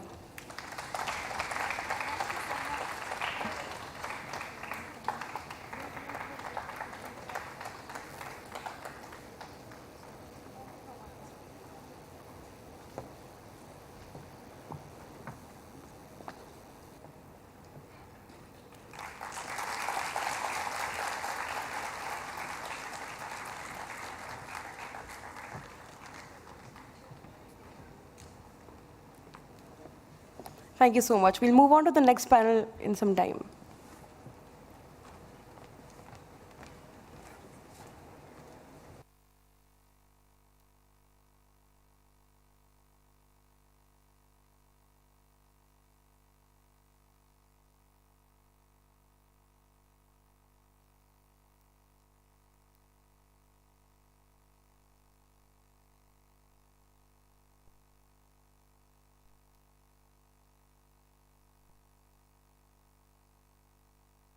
सामाईन, आप तमाम लोगों का बहुत बहुत शुक्रिया आज के इस पैनल में आने के लिए। अब जो पैनल शुरू होने जा रहा है وہ اردو ناول پہ ہے. میں آپ تمام لوگوں سے گزارش کروں گا کہ آپ لوگ یہاں پر تشریف رکھیں. بس 5 منٹ میں ہمارا دوسرا سیشن سٹارٹ ہونے والا ہے.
اسی بیچ آپ کے لیے جب تک ہمارا دوسرا سیشن سٹارٹ نہیں ہوتا ہے تب تک کے لیے آپ تمام لوگوں کی سماعتوں کے نظر ہیں یاسر ملک صاحب. ان کو سنیے, بہت ہی خوبصورت شاعر ہیں.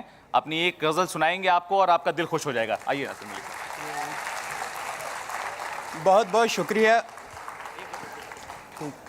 بہت بہت شکریہ آپ سب کا. غزل کا مطلع اور کچھ شعر پیش خدمت ہیں. مطلع ہے کہ آزادی بھی چھین رہے ہیں اس بیچاری لڑکی سے, آزادی بھی چھین رہے ہیں اس بیچاری لڑکی سے, دیکھو تو سب ہار گئے ہیں ایک نہتھی لڑکی سے. آزادی بھی چھین رہے ہیں اس بیچاری لڑکی سے, دیکھو تو سب ہار گئے ہیں ایک نہتھی لڑکی سے. اپنے پیار کی خاطر خود سے جنگ مسلسل لڑتی ہو, اپنے پیار کی خاطر خود سے جنگ مسلسل لڑتی ہو, تم تو ملتی ہو بالکل اس قصے والی لڑکی سے. ہاتھوں میں آئین لبوں پر آزادی کا نعرہ ہے, ہاتھوں میں آئین لبوں پر آزادی کا نعرہ ہے, ظالم کیسے خوف زدہ ہے بس ایک باغی لڑکی سے, ظالم کیسے خوف زدہ ہے بس ایک باغی لڑکی سے. اور شعر یہ ہے کہ ماں کی موت کے بعد بڑے بھائی سے کہا یہ چھوٹے نے, ماں کی موت کے بعد بڑے بھائی سے کہا یہ چھوٹے نے, بھیا شادی کر لو نا تم اماں جیسی لڑکی سے, بھیا شادی کر لو نا تم اماں جیسی لڑکی سے. اور شعر ہے اس میں کہ پیار اسے بھی ہے مجھ سے یہ بات پتہ ہے بس رب کو, پیار اسے بھی ہے مجھ سے یہ بات پتہ ہے بس رب کو, عشق ہوا ہے مجھ کو ایسی سیدھی سادھی لڑکی سے. اور غزل کا آخری شعر ہے, غزل کا آخری شعر ہے کہ جانی جون کے شعروں کو سمجھو گے میرے یار تبھی, جانی جون کے شعروں کو سمجھو گے میرے یار تبھی, عشق تمہیں بھی ہو جائے گر ایک خیالی لڑکی سے. بہت بہت شکریہ آپ سب کا.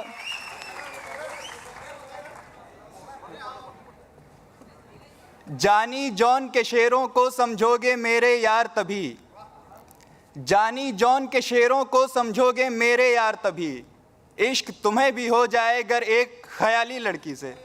بہت بہت شکریہ آپ سب کا. بہت بہت شکریہ یاسر ملک صاحب.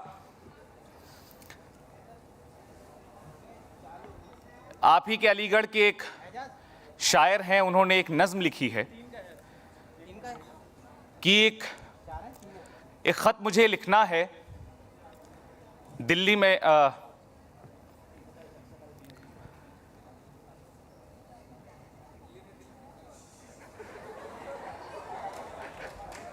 نہیں وہ کسی اور کی نظم ہے, میں نے علی گڑھ کا نام لے لیا تو میں انہی کی سناؤں گا. کسی دن اس سے ملنے پر کہا تھا نظم لکھوں گا, کسی دن اس سے ملنے پر کہا تھا نظم لکھوں گا، کسی کی خوش بیانی پر، کسی کی زندگانی پر، کسی کے مست چالوں پر، کسی کے مست گالوں پر، کسی دن اس سے ملنے پر کہا تھا نظم لکھوں گا. وہ جب بھی ملتی ہے یہی کہتی ہے دھیرے سے، وہ میری نظم لائے ہو یا پھر سے بھولائے ہو.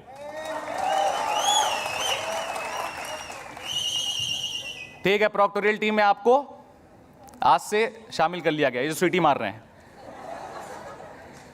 تو وہ میری نظم لائے ہو یا پھر سے بھولائے ہو، مجھے تب یاد آتا ہے مجھے ایک نظم لکھنی تھی، کسی کی خوش بیانی پر، کسی کی زندگانی پر مجھے ایک نظم لکھنی تھی. لیجیے آپ کے سامنے پیش خدمت ہیں رضا حیدر، زوردار تالیوں سے استقبال کریں. بہت شکریہ آصف بھائی. ایک زبردست پینل ابھی آپ نے جو ہے وہ سماعت فرمایا، بہترین ڈسکشنز ہو رہے تھے. علامہ اقبال کا ایک شعر یہاں پہ جب اسٹیج کھلے گا تو آپ دیکھیں گے لکھا ہے، جو علامہ اقبال نے علی گڑھ کے طلباء کو ایڈریس کرتے ہوئے کہا تھا. انہوں نے کہا تھا کہ اوروں کا ہے پیام اور میرا پیام اور ہے، عشق کے دردمند کا طرز کلام اور ہے. تو یقیناً یہ عشق کی باتیں ہیں. تو ایک غزل ملاحظہ کریں. کلی ماجد صاحب کی یہ غزل ہے. وہ کہتے ہیں کہ مت برا اس کو کہو گرچہ وہ اچھا بھی نہیں، مت برا اس کو کہو گرچہ وہ اچھا بھی نہیں، وہ نہ ہوتا تو غزل میں کبھی کہتا بھی نہیں، وہ نہ ہوتا تو غزل میں کبھی کہتا بھی نہیں. اور جانتا تھا کہ ستمگر ہے مگر کیا کیجے، جانتا تھا کہ ستمگر ہے مگر کیا کیجے، دل لگانے کے لیے اور کوئی تھا بھی نہیں، دل لگانے کے لیے اور کوئی تھا بھی نہیں. جیسا بے درد ہے وہ پھر بھی ہے جیسا محبوب، جیسا بے درد ہے وہ پھر بھی ہے جیسا محبوب، ایسا کوئی نہ ہوا اور کوئی ہوگا بھی نہیں، اور کوئی ہوگا بھی نہیں. تو وہی ہوگا جو ہوا ہے جو ہوا کرتا ہے، وہی ہوگا جو ہوا ہے جو ہوا کرتا ہے. میں نے اس پیار کا انجام تو سوچا بھی نہیں، میں نے اس پیار کا انجام تو سوچا بھی نہیں. اور تحفہ زخموں کا مجھے بھیج دیا کرتا ہے، تحفہ زخموں کا مجھے بھیج دیا کرتا ہے. مجھ سے ناراض ہے لیکن مجھے بھولا بھی نہیں، مجھ سے ناراض ہے لیکن مجھے بھولا بھی نہیں. اور میرے اشعار وہ سن سن کے مزے لیتا رہا، میرے اشعار وہ سن سن کے مزے لیتا رہا. میں اسی سے ہوں مخاطب یہ وہ سمجھا بھی نہیں، میں اسی سے ہوں مخاطب یہ وہ سمجھا بھی نہیں. اور میرے وہ دوست مجھے داد سخن کیا دیں گے، میرے وہ دوست مجھے داد سخن کیا دیں گے، جن کے دل کا کوئی حصہ ذرا ٹوٹا بھی نہیں، جن کے دل کا کوئی حصہ ذرا ٹوٹا بھی نہیں. اور مجھ کو بننا پڑا شاعر کہ میں اپنا غم دل، مجھ کو بننا پڑا شاعر کہ میں اپنا غم دل ضبط بھی کر نہ سکا پھوٹ کے رویا بھی نہیں، ضبط بھی کر نہ سکا پھوٹ کے رویا بھی نہیں. اور مقطع دیکھیں ان کا کہ شاعری جیسی ہو عاجز کی بھلی ہو کہ بری، شاعری جیسی ہو عاجز کی بھلی ہو کہ بری. آدمی اچھا ہے لیکن بہت اچھا بھی نہیں، آدمی اچھا ہے لیکن بہت اچھا بھی نہیں. شکریہ.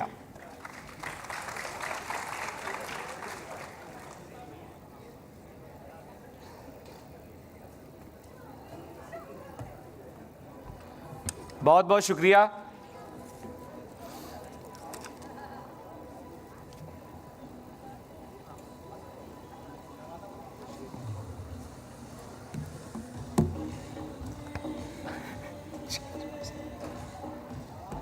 کیا مصیبت ہے؟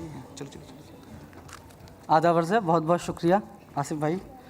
ایک غزل کے چند شعر میں پیش کرتا ہوں. کاغذ پہ کوئی نور سا بکھرا ہے کہ تم ہو، کاغذ پہ کوئی نور سا بکھرا ہے کہ تم ہو، مطلع ہے کہ لفظوں کا کرشمہ ہے کہ تم ہو. کاغذ پہ کوئی نور سا بکھرا ہے کہ تم ہو، مطلع ہے کہ لفظوں کا کرشمہ ہے کہ تم ہو. پربت سے اترتا ہوا جھرنا ہے کہ تم ہو.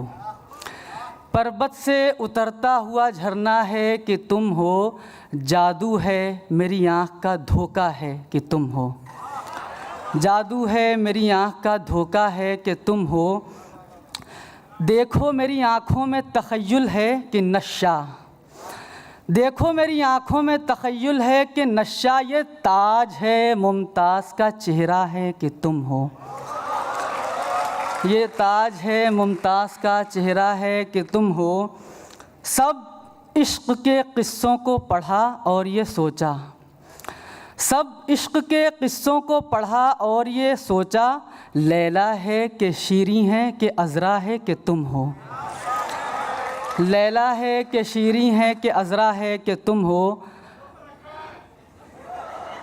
सुन लीजिए, नक्काद ये कहते हैं कि साहब ये बताओ, नक्काद ये कहते हैं कि साहब ये बताओ, मज़मून कोई और गज़ल का है कि तुम हो।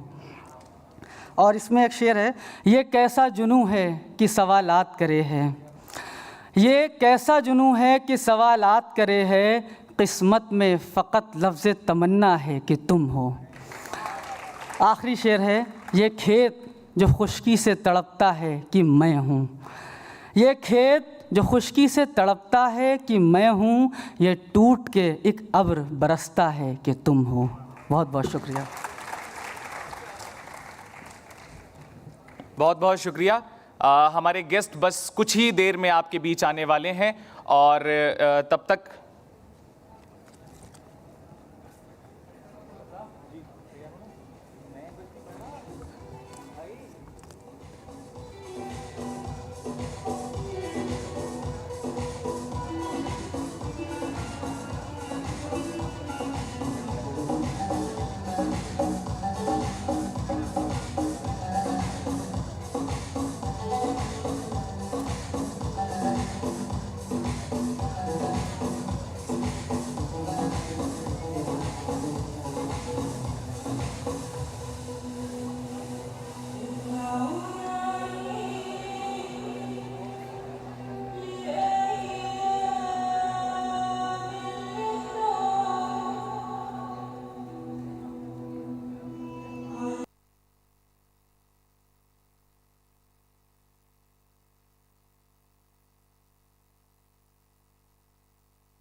السلام علیکم اور آداب.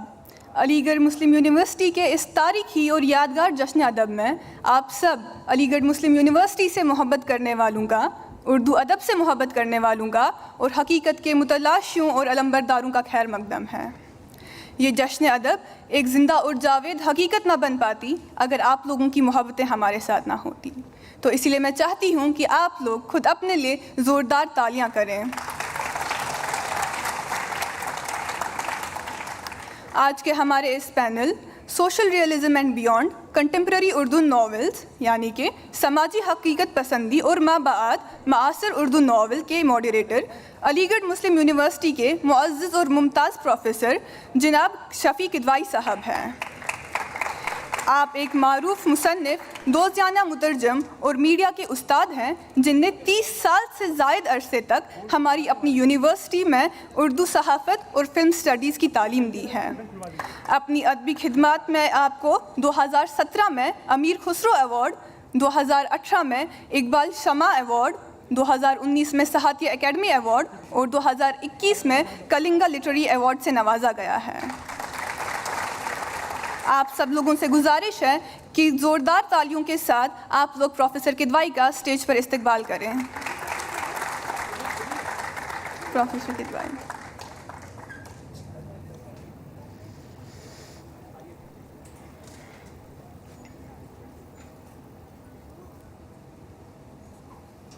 WebEx Assistant is enabled to save audio highlights.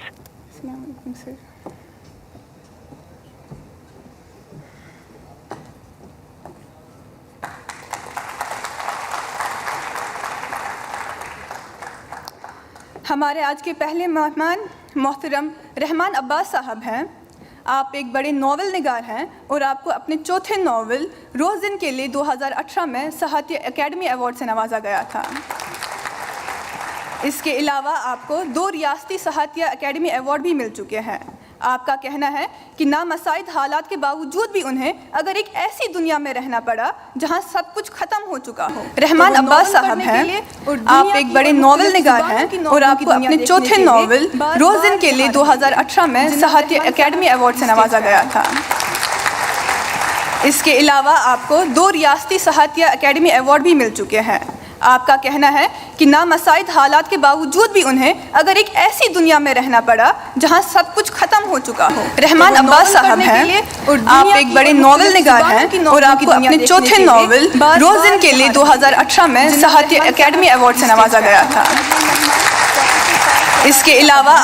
آپ کا کہنا ہے کہ نامساعد حالات کے باوجود بھی انہیں اگر ایک ایسی دنیا میں رہنا پڑا جہاں سب کچھ ختم ہو چکا ہو. رحمان عباس صاحب ہیں. آپ ایک بڑے ناول نگار ہیں اور آپ کو اپنے چوتھے ناول روزن کے لیے 2018 میں سہاتیہ اکیڈمی ایوارڈ سے نوازا گیا تھا. اس کے علاوہ آپ کو 2 ریاستی سہاتیہ اکیڈمی ایوارڈ بھی مل چکے ہیں. آپ کا کہنا ہے کہ نامساعد حالات کے باوجود بھی انہیں اگر ایک ایسی دنیا میں رہنا پڑا جہاں سب کچھ ختم ہو چکا ہو. رحمان عباس صاحب ہیں. آپ ایک بڑے ناول نگار ہیں اور آپ کو اپنے چوتھے ناول روزن کے لیے 2018 میں سہاتیہ اکیڈمی ایوارڈ سے نوازا گیا تھا. اس کے علاوہ آپ کو 2 ریاستی سہاتیہ اکیڈمی ایوارڈ بھی مل چکے ہیں. آپ کا کہنا ہے کہ نامساعد حالات کے باوجود بھی انہیں اگر ایک ایسی دنیا میں رہنا پڑا جہاں سب کچھ ختم ہو چکا ہو. رحمان عباس صاحب ہیں. آپ ایک بڑے ناول نگار ہیں اور آپ کو اپنے چوتھے ناول روزن کے لیے 2018 میں سہاتیہ اکیڈمی ایوارڈ سے نوازا گیا تھا. اس کے علاوہ آپ کو 2 ریاستی سہاتیہ اکیڈمی ایوارڈ بھی مل چکے ہیں. آپ کا کہنا ہے کہ نامساعد حالات کے باوجود بھی انہیں اگر ایک ایسی دنیا میں رہنا پڑا جہاں سب کچھ ختم ہو چکا ہو. رحمان عباس صاحب ہیں. آپ ایک بڑے ناول نگار ہیں اور آپ کو اپنے چوتھے ناول روزن کے لیے 2018 میں سہاتیہ اکیڈمی ایوارڈ سے نوازا گیا تھا. اس کے علاوہ آپ کو 2 ریاستی سہاتیہ اکیڈمی ایوارڈ بھی مل چکے ہیں. آپ کا کہنا ہے کہ نامساعد حالات کے باوجود بھی انہیں اگر ایک ایسی دنیا میں رہنا پڑا جہاں سب کچھ ختم ہو چکا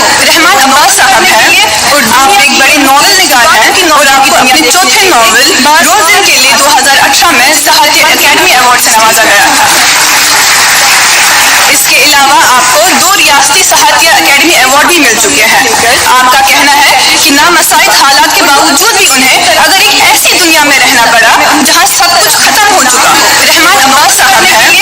آپ ایک بڑے ناول نگار ہیں اور آپ کو اپنے چوتھے ناول روزن کے لیے 2018 میں سہاتیہ اکیڈمی ایوارڈ سے نوازا گیا تھا. اس کے علاوہ آپ کو 2 ریاستی سہاتیہ اکیڈمی ایوارڈ بھی ایوارڈ بھی مل چکے ہیں. آپ کا کہنا ہے کہ نامساعد حالات کے باوجود بھی انہیں اگر ایک ایسی دنیا میں رہنا پڑا جہاں سب کچھ ختم ہو چکا. رحمان نواز صاحب ہیں، آپ ایک بڑے ناول نگار ہیں اور آپ کو اپنے چوتھے ناول روز ان کے لیے 2018 میں ایوارڈ سے نوازا گیا. اس کے علاوہ آپ کو 2 ریاستی صحت کی اکیڈمی ایوارڈ بھی مل چکے ہیں.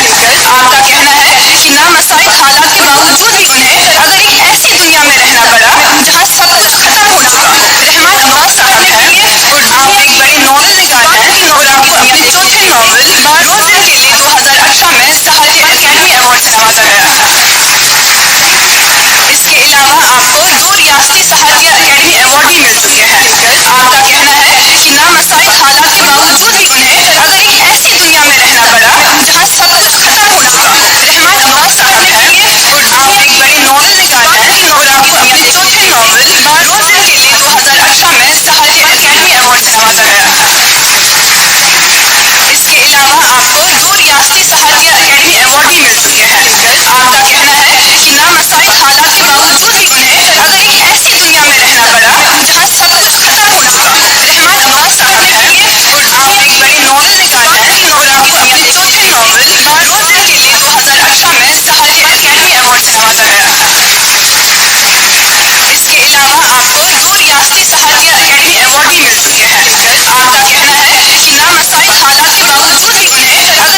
مجھے یہ لگتا ہے کہ فکشن کی جمالیات سے اگر ہم تھوڑا سا بھی مجھے یہ لگتا ہے اگر ہمارا قلم لڑکھڑا جاتا ہے تو وہ فیکٹس نظر آئیں گے ناول میں اور ہے کہ اور کسی بھی فکشن کی جمالیات سے اگر ہم تھوڑا سا بھی مجھے یہ لگتا ہے اگر ہمارا قلم لڑکھڑا جاتا ہے تو وہ فیکٹس نظر آئیں گے ناول میں اور ہے کہ اور کسی بھی فکشن کی جمالیات سے اگر ہم تھوڑا سا بھی مجھے یہ لگتا ہے اگر ہمارا قلم لڑکھڑا جاتا ہے تو وہ فیکٹس نظر آئیں گے ناول میں اور ہے کہ اور کسی فکشن کی جمالیات سے اگر ہم تھوڑا سا بھی مجھے یہ لگتا ہے اگر ہمارا قلم لڑکھڑا جاتا ہے تو وہ فیکٹس نظر آئیں گے ناول میں اور ہے کہ اور کسی فکشن کی جمالیات سے اگر ہم تھوڑا سا بھی مجھے یہ لگتا ہے اگر ہمارا قلم لڑکھڑا جاتا ہے تو وہ فیکٹس نظر آئیں گے ناول میں اور ہے کہ اور کسی فکشن کی جمالیات سے اگر ہم تھوڑا سا بھی مجھے یہ لگتا ہے اگر ہمارا قلم لڑکھڑا جاتا ہے تو وہ فیکٹس نظر آئیں گے ناول میں اور ہے کہ اور کسی فکشن کی جمالیات سے اگر ہم تھوڑا سا بھی مجھے یہ لگتا ہے اگر ہمارا قلم لڑکھڑا جاتا ہے تو وہ فیکٹس نظر آئیں گے ناول میں اور ہے کہ اور کسی فکشن کی جمالیات سے اگر ہم تھوڑا سا بھی مجھے یہ لگتا ہے اگر ہمارا قلم لڑکھڑا جاتا ہے تو وہ فیکٹس نظر آئیں گے ناول میں اور ہے کہ اور کسی فکشن کی جمالیات سے اگر ہم تھوڑا سا بھی مجھے یہ لگتا ہے اگر ہمارا قلم لڑکھڑا جاتا ہے تو وہ فیکٹس نظر آئیں گے ناول میں اور ہے کہ اور کسی فکشن کی جمالیات سے اگر ہم تھوڑا سا بھی مجھے یہ لگتا ہے اگر ہمارا قلم لڑکھڑا جاتا ہے تو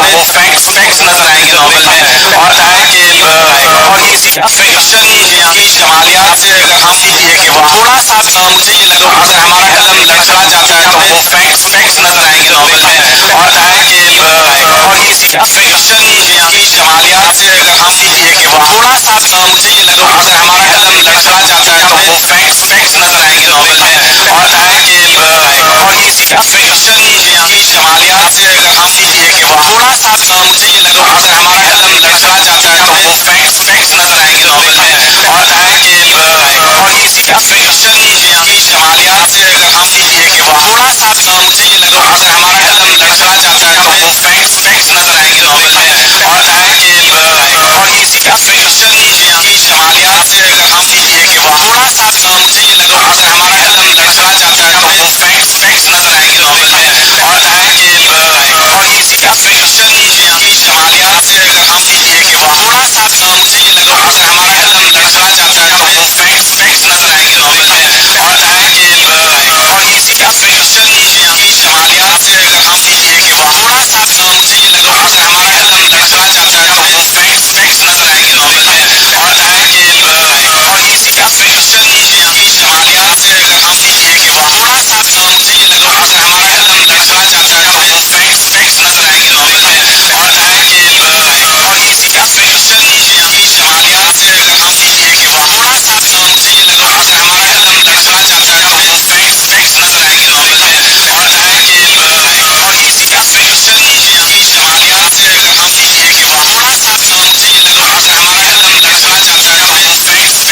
होगा।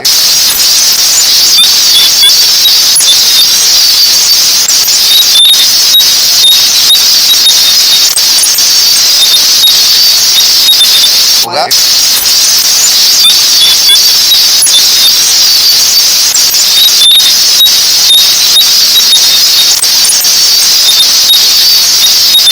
होगा।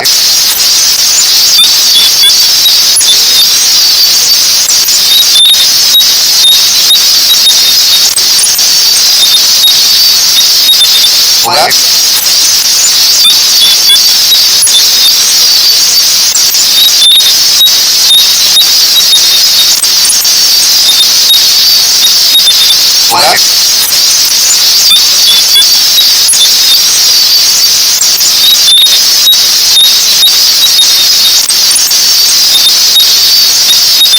होगा। होगा।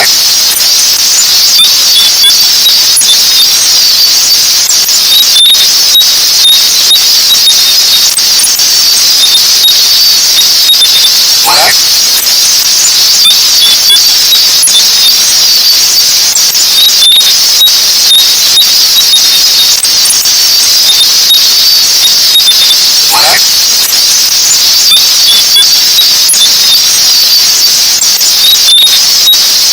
होगा।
امکانات کو اور فوج کی شکست کو. اس کے پورے ناول میں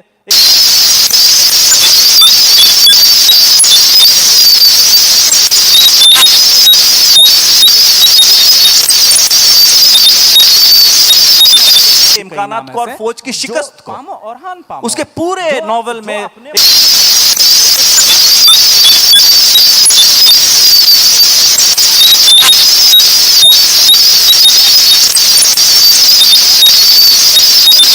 امکانات کو اور فوج کی شکست کو, اس کے پورے ناول میں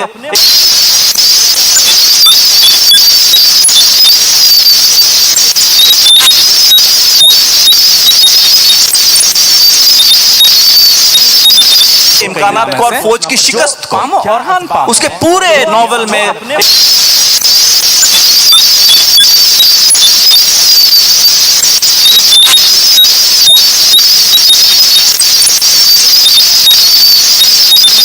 امکانات کو اور فوج کی شکست کو, اس کے پورے ناول میں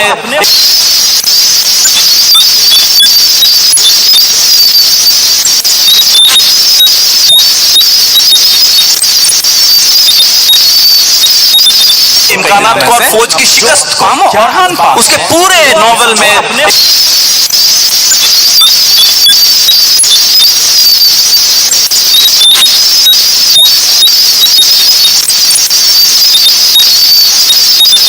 امکانات کو اور فوج کی شکست کو, اس کے پورے ناول میں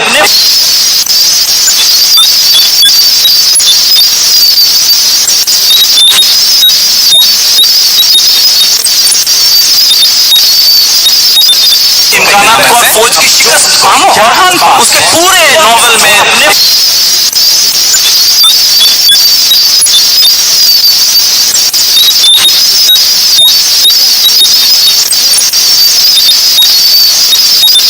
امکانات کو اور فوج کی شکست کو, اس کے پورے ناول میں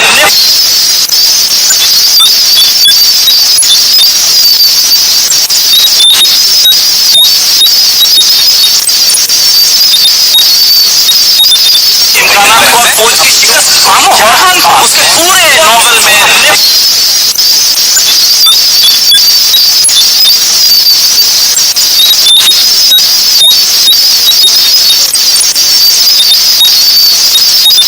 امکانات کو اور فوج کی شکست کو, اس کے پورے ناول میں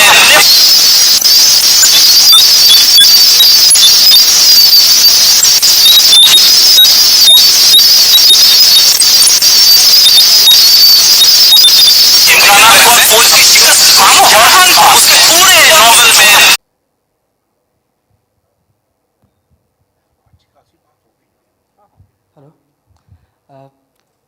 سر سوال آپ تمام حضرات سے ہیں. سبھی سے سوال, اور سوال ہوتا ہے تو کسی سے سوال نہیں ہوتا. جی سر, یہ بھی سمجھتا ہوں. خیر, آپ نے نئے ناولوں کا ذکر کیا, اس میں آپ نے رقص نامہ اور سر سوال آپ تمام حضرات سے ہیں. میں یہ جاننا چاہتا ہوں کہ اور سوال ہوتا ہے تو کسی سے جی جواب دیجیے سر. جی سر, یہ بھی سمجھتا ہوں. خیر, آپ نے نئے ناولوں کا ذکر کیا, اس میں آپ نے رقص نامہ اور سر سوال آپ تمام حضرات سے ہیں. میں یہ جاننا چاہتا ہوں کہ اور سوال ہوتا ہے تو کسی سے جی جواب دیجیے. جی سر, یہ بھی سمجھتا ہوں. خیر, آپ نے نئے ناولوں کا ذکر کیا, اس میں آپ نے رقص نامہ اور سر سوال آپ تمام حضرات سے ہیں. میں یہ جاننا چاہتا ہوں کہ اور سوال ہوتا ہے تو کسی سے جی جواب دیجیے. جی سر, یہ بھی سمجھتا ہوں. خیر, آپ نے نئے ناولوں کا ذکر کیا, اس میں آپ نے رقص نامہ اور سر سوال آپ تمام حضرات سے ہیں. میں یہ جاننا چاہتا ہوں کہ اور سوال ہوتا ہے تو کسی سے جی جواب دیجیے. جی سر, یہ بھی سمجھتا ہوں. خیر, آپ نے نئے ناولوں کا ذکر کیا, اس میں آپ نے رقص نامہ اور سر سوال آپ تمام حضرات سے ہیں. میں یہ جاننا چاہتا ہوں کہ اور سوال ہوتا ہے تو کسی سے جی جواب دیجیے. جی سر, یہ بھی سمجھتا ہوں. خیر, آپ نے نئے ناولوں کا ذکر کیا, اس میں آپ نے رقص نامہ اور اور سر سوال آپ تمام حضرات سے میں یہ جاننا چاہتا ہوں کہ سوال ہوتا ہے جی جواب دیجیے. جی سر یہ بھی سمجھتا ہوں. خیر آپ نے نئے ناولوں کا ذکر کیا, اس میں آپ نے رقص نامہ اور سر سوال آپ تمام حضرات سے میں یہ جاننا چاہتا ہوں کہ سوال ہوتا ہے جی جواب دیجیے. جی سر یہ بھی سمجھتا ہوں. خیر آپ نے نئے ناولوں کا ذکر کیا, اس میں آپ نے رقص نامہ اور سر سوال آپ تمام حضرات سے میں یہ جاننا چاہتا ہوں کہ سوال ہوتا ہے جی جواب دیجیے. جی سر یہ بھی سمجھتا ہوں. خیر آپ نے نئے ناولوں کا ذکر کیا, اس میں آپ نے رقص نامہ اور سر سوال آپ تمام حضرات سے میں یہ جاننا چاہتا ہوں کہ سوال ہوتا ہے جی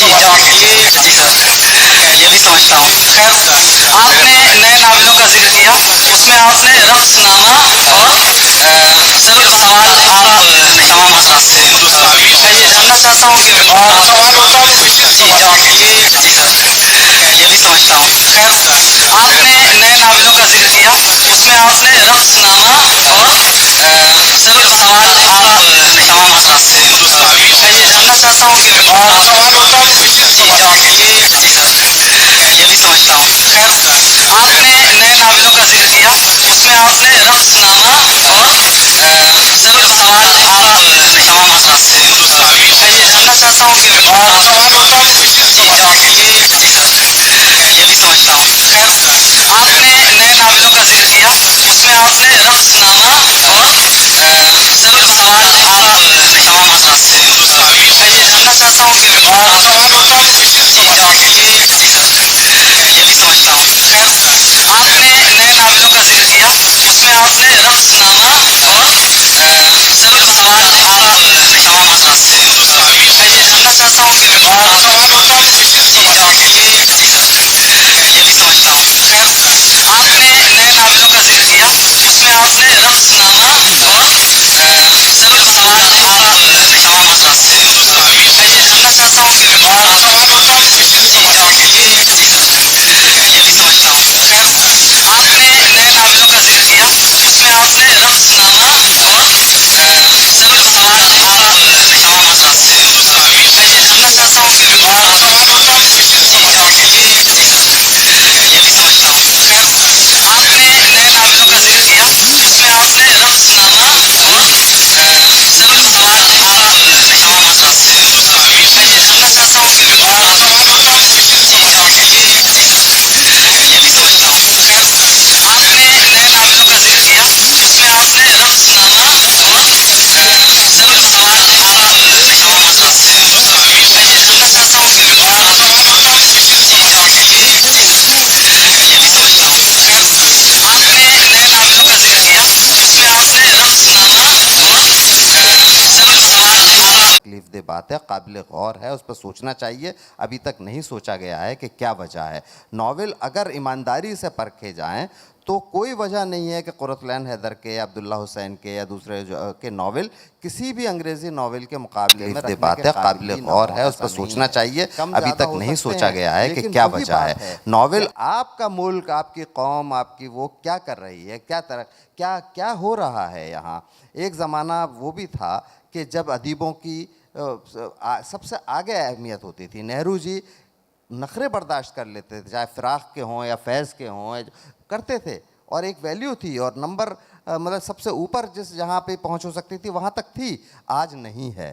تو جب لوگوں کی نہیں ہے, قوم کی نہیں ہے, عوام کی نہیں, مطلب ان لوگوں کی نہیں ہے جو ادیب ہیں, تو پھر اس زبان کی بھی نہیں ہوگی, اس کے ادب کی بھی نہیں ہوگی. اس میں بہت بڑی تبدیلی کی ضرورت ہے, اور وہ کوئی ایسا حل میرے پاس, کسی کے پاس شاید ابھی نہیں ہے کہ آپ کو بتا سکے. صرف یہ ہے کہ آپ کرتے رہیے, کرتے رہیے, کرتے رہیے, اگلی نسل بھی کرے گی, تب شاید کبھی وہ ہو. اور دیکھیے ناول کے جہاں تک بات ہے, بھی بہت اچھی بات ہے شافی قدوائی صاحب نے کی. آپ کو بہت باریکی سے اس کو سمجھنا ہے کہ باہر کے جتنے ٹرینڈس ہیں آج وہ اردو میں آ رہے ہیں. ایسا نہیں ہے کہ مابعد جدیدیت کے دور میں وہ نہ آ رہے ہوں, اس کے باوجود وہ اہمیت نہیں بن پا رہی. اس کی وجہ بھی وہی ہے جو ابھی میں نے عرض کیا. اب دیکھیے ناول میں آپ سیدھی سی بات اگر سمجھیں تو دو ہی چیزیں ہوتی ہیں ظاہر کرنے کے لیے. ایک جس کا ذکر ہوا کہ ہماری سماجی صورتحال, دوسرا ذکر ہوا کہ ہماری داخلی کیفیات, ہماری اپنی انسان کی کے حالات اور سماج کے حالات، وہ دونوں موجود ہوتے ہیں ہر ادب میں. وہ ہمارے یہاں بھی ہیں، ہندی میں بھی ہیں، لیکن ہندی کی بھی اور اردو کی بھی، دونوں کی ناولوں کی. اب ہندی میں بہت بڑے بڑے ناول نگار پیدا ہوئے، یشپال پیدا ہوئے، موہن راکیش پیدا ہوئے، کملیشور پیدا ہوئے، منو بھنڈاری نے بہت اچھے ناول لکھے، تو بہت سارے لوگ پیدا ہوئے. لیکن یہ کہ وہ جو انٹرنیشنل لیول پر جس کو جانا چاہیے تھا وہ بھی نہیں جا پائے. اس کے لیے ہمیں پورے ہندوستان کے پس منظر پر غور کرنا ہے اور ان چیزوں کو بھی اہمیت دینا ہے، ان کے بارے میں سوچنا ہے جن کو پس پش ڈال دیا گیا ہے. بس یہ آپ کے نئی جنریشن کے ہاتھ میں ہے. اور ایک بات اور یاد رکھیے آخری، کہ نئی جنریشن کا تجربہ پرانی جنریشن سے زیادہ ہوتا ہے. اب آپ کہیں گے کہ یہ کیسے ہو سکتا ہے صاحب، ہماری تو عمر 30 سال ہے، 35 سال ہے، اور ان کی عمر 70 سال ہے، تو ان کا تجربہ زیادہ ہے.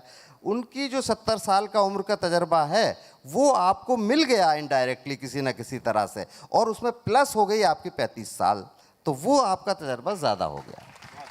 تو یہ آپ کے ہاتھ میں ہے اب سب کچھ، سارا مستقبل. بس ایک بات میں سر کی بات کے ساتھ ایڈ کروں گا کہ اس سال کے بکر پرائز کے لیے ہندی سے گیتا شری کا ناول گیا ہے، اور یہ ہم پورے ہمارے ملک کے لیے بہت اچھا ہے. اللہ کرے کہ اس کو وہ انعام ملے. تو اس طرح ہندوستان کے ناول کے لیے دنیا بھر میں جگہ بن سکتی ہے اور بننی چاہیے. مورتی کا بھی ناول ہوا تھا پچھلے سال، شان باغ کا بھی ہوا، ملا نہیں کسی کو نامنیٹ. السلام علیکم. میرا سوال یوتھ سے ہی ریلیٹڈ ہے، کیونکہ اردو جو ہے ایک کمپلیکس لینگویج ہے. As a youth most people like of my age student can't understand that. So کیا یہ مطلب لکھنے والوں کی مطلب جو ابھی تک مطلب اردو کے پرومیننٹ رائٹرس ہیں، تو کیا وہ لوگ اس میں کچھ کر سکتے ہیں کہ جو مطلب یوتھ ہماری جنریشن ہے اس کو ٹارگیٹ کریں، مطلب اردو کو تھوڑا سمپلسٹک وے میں کریں تاکہ ہم لوگ بھی اس کو سمجھ پائیں؟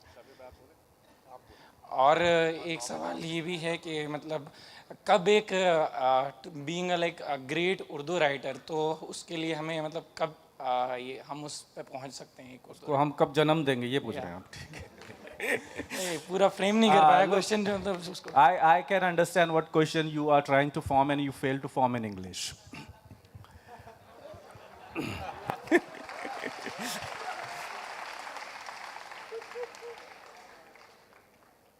When I read Quratul Haidar, I don't find her complex or tough. It only realizes me that my vocabulary is poor and I improve my vocabulary. When I read Albert Einstein, I don't think it's complex or tough. I realize my vocabulary is poor and I improve it.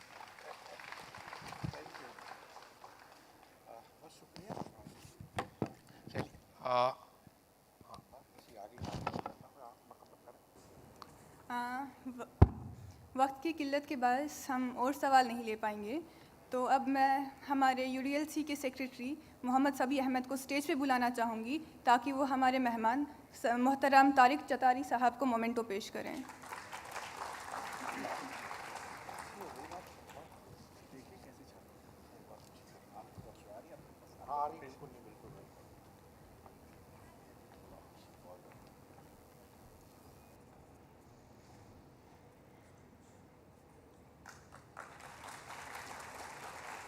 اب میں university debating and literary club کی president doctor صدف فرید میم کو stage پہ بلانا چاہوں گی تاکہ وہ محترم رحمان عباس صاحب کو مومنٹو پیش کریں.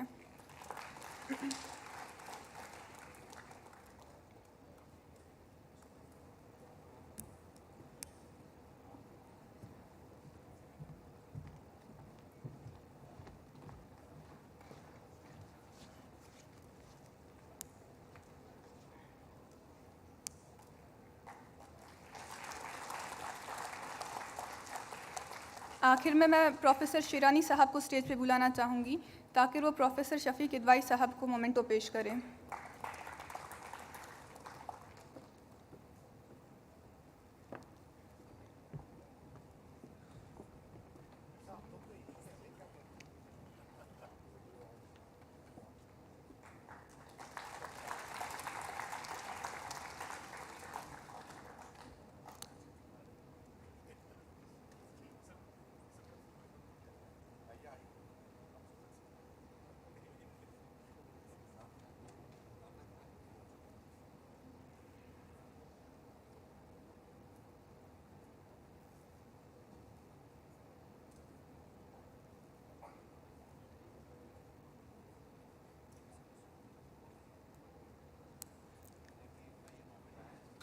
आप लोगों का बहुत शुक्रिया।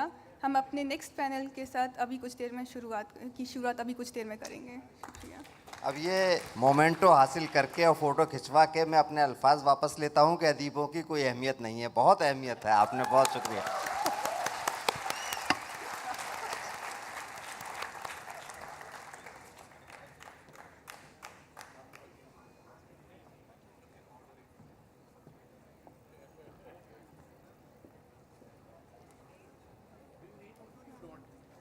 Can you read? Why don't you take up some translations of Urdu novel into English?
seeking and finding an adult intimate relationship.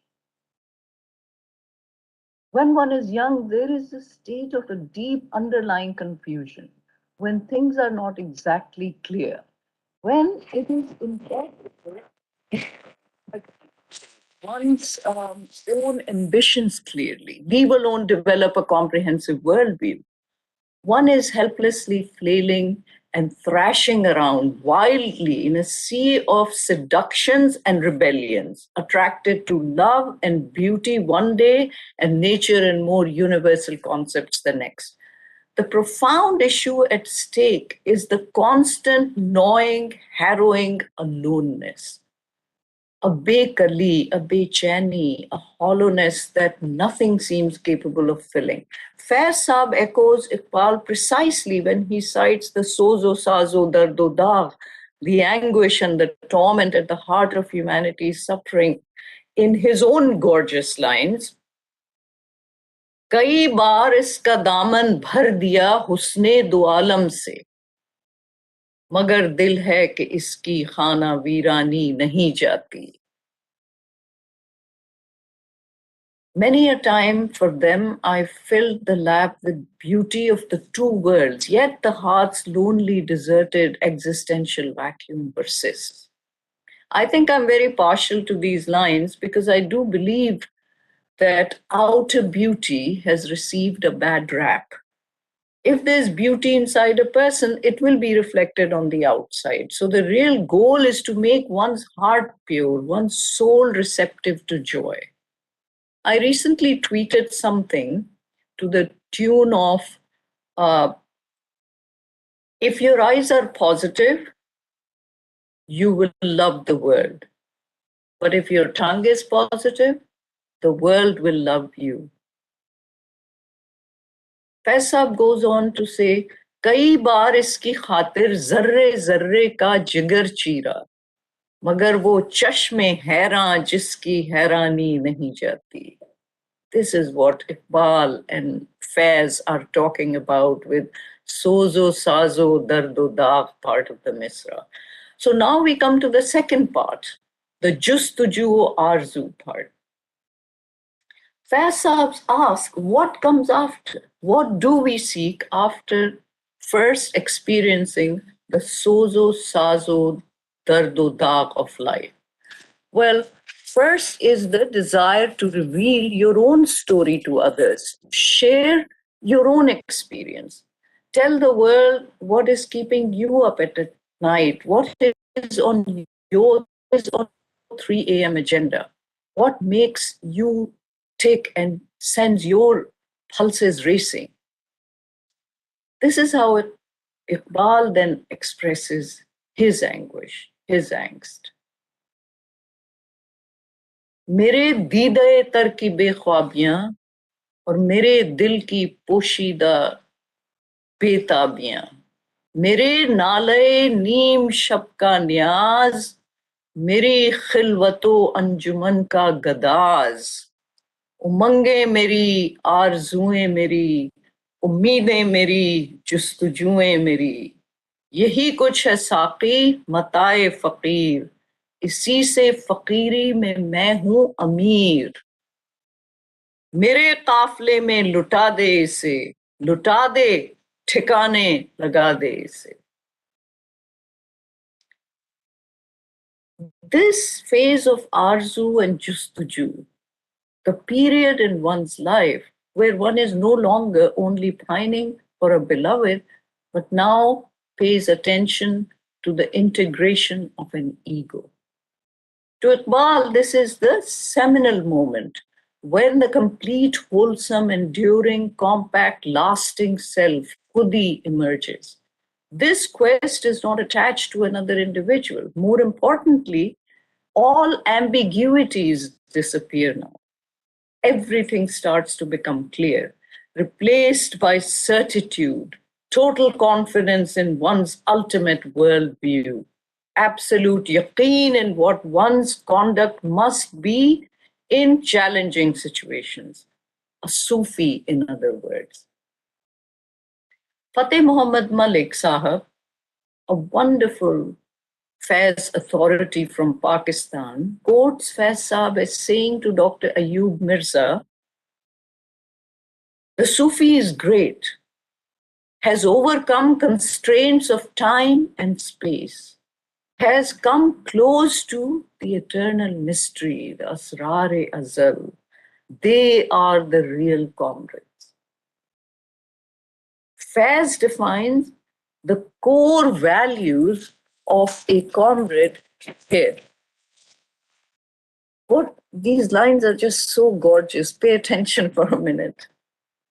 तालिब हैं अगर हम तो फकत हक के तलबगार, तालिब हैं अगर हम तो फकत हक के तलबगार, बातिल के मुकाबिल में सदाकत के परस्तार, इंसाफ के, नेकी के, मरवत के तरफदार, जालिम के मुखालिफ हैं तो बेकस के मददगार, जो जुल्म पे ना लानत ना करे आप नहीं है, जो जब्र का मुनकिर नहीं वो मुनकिरे दी है.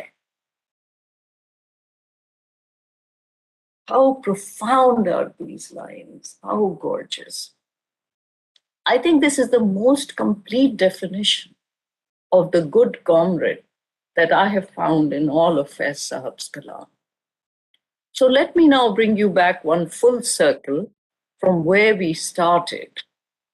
Faiz Sahab thinks that the emotions driving Iqbal's poetic expression can be summarized in one line. Sozo, sazo, dardo, dago, justujuo, arzu. He then deconstructs the line and says that the youth struggle with the sozo, sazo, dardo, dag part, but once they have carved out a place in society, gained more confidence, or found satisfaction through another individual, their attention becomes focused on justujuo, arzu.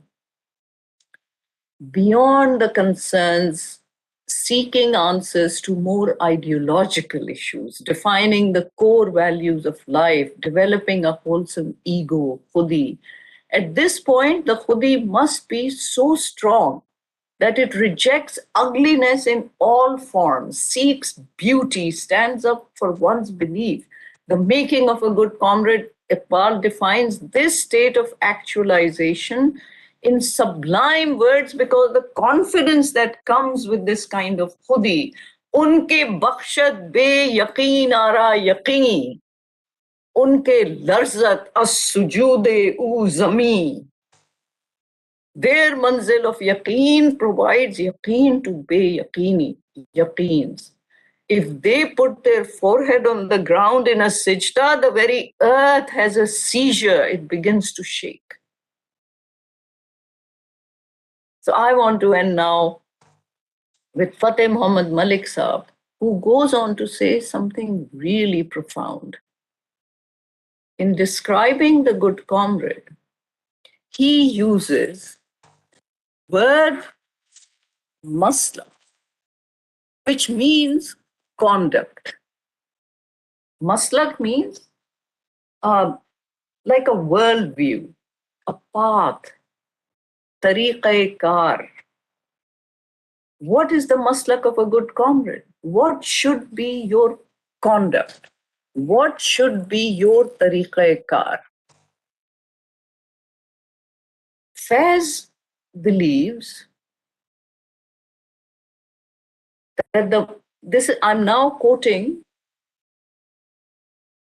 Fateh Muhammad Malik Saab. Faiz believed that the maslak of a good comrade is the maslak of Hussein bin Ali. And here is Faiz pointing out the time when speech is done, when time for action begins. What comes next for the good comrade? What is the maslak? That conduct, that tariq-e-kar. So after all the conceptualization, unless you act, unless you put things into action, you have wasted your life. Kar khatm sukhan, mehve dua ho gaye shabbir, phir nara zina, mehve viga ho gaye shabbir, कुर्बान रहे सिद्को सफा हो गए शब्बीर और खेमों में था कोहराम जुदा हो गए शब्बीर मरकब पे तने पाक था और खाक पे सर था इस खाक तले जन्नत फिरदौस का दर था. Thank you very much. Aligarh Muslim University Zindabad.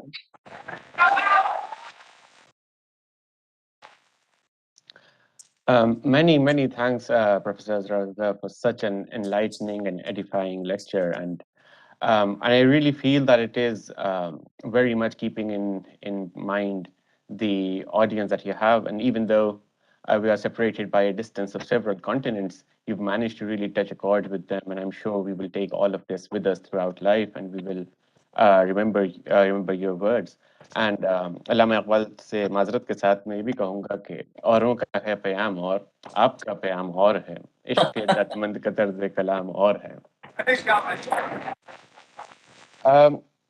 I would like to touch upon a couple of things that you talked about in your lecture, particularly the concept of youth as energy and the youth, particularly us as having something to do with social change. And I think particularly that's something that Iqbal has also written about extensively, like he has addressed youth in many ways.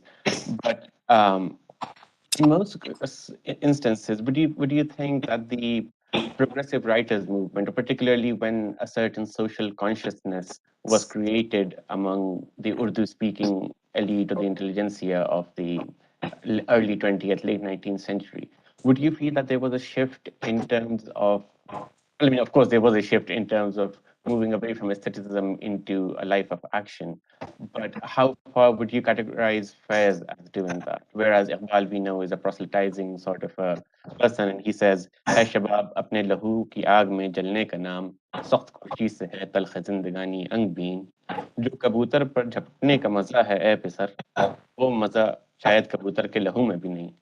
लेकिन किस हद तक फैज़ के यहाँ इस किस्म के action और इस किस्म के शबाब का इस्तेमाल किस हद तक फैज़ के यहाँ पाया जाता है, इस पे अगर आप कुछ इजहार ख्याल करते हैं तो ये पूरा यकीन है कि हम सब लोग को बहुत मुस्तफीद होते हैं.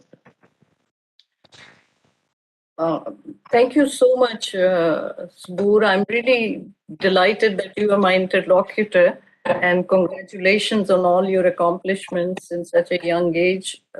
It's really fantastic, and I feel so flattered when young people pay any attention to me. So I'm really so happy that Aligarh Muslim University felt it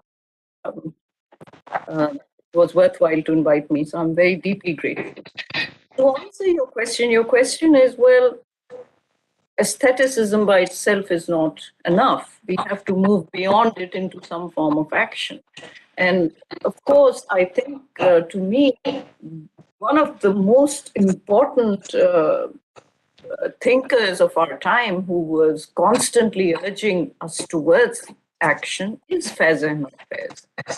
And in fact, I find something very, very beautiful. For example, in a very almost an erotic kind of sher by Mir Taqi Mir,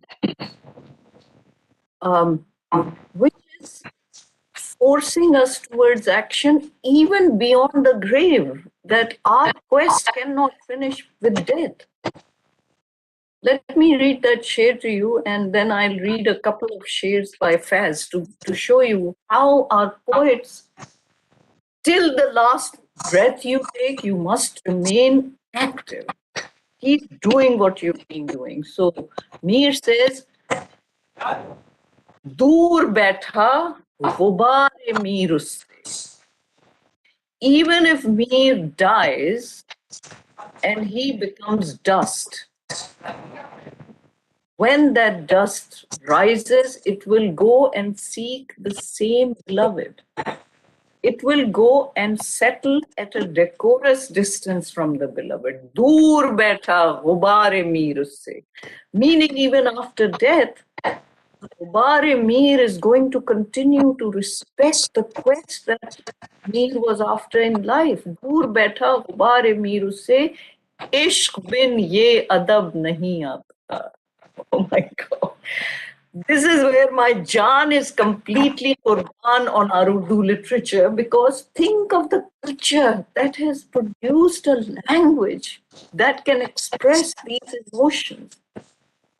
Think of those sentiments that are driving this. Dur baitha qubar mir usse, ishq bin ye adab nahi aata.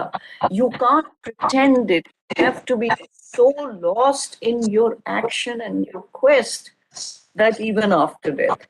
And the same thing I think Faiz Saab is saying, where he says, اس حرف پہ تو نے گوشہ لب اے جان جہاں غماز کیا.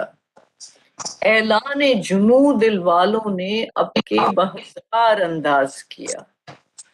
100 پیکاں تھے پیوست گلو جب چھیڑی رقص کی لائے ہم نے. 100 تیر ترازو تھے دل میں جب ہم نے رقص آغاز کیا. بے حرص و حوث، بے خوف و خطر، اس ہاتھ میں سر، اس کف پہ جگر. یوں ہوئے صنم میں وقت سفر، نظارۂ بام ناز کیا. جس خاک میں مل کر خاک ہوئے وہ سرمۂ چشم خلق بنی. جس پہ ہم نے خون چھڑکا ہم رنگ گلے تن ناز کیا.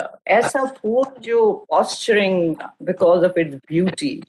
جس خاک میں مل کر خاک ہوئے. اب یہ کیوں خاک بنتی ہے سرمۂ چشم خلق؟ Because of the action that you left behind. جس خاک میں مل کر خاک ہوئے وہ سرمۂ چشم خلق بنی. This is what the young people of AMU need to aspire to.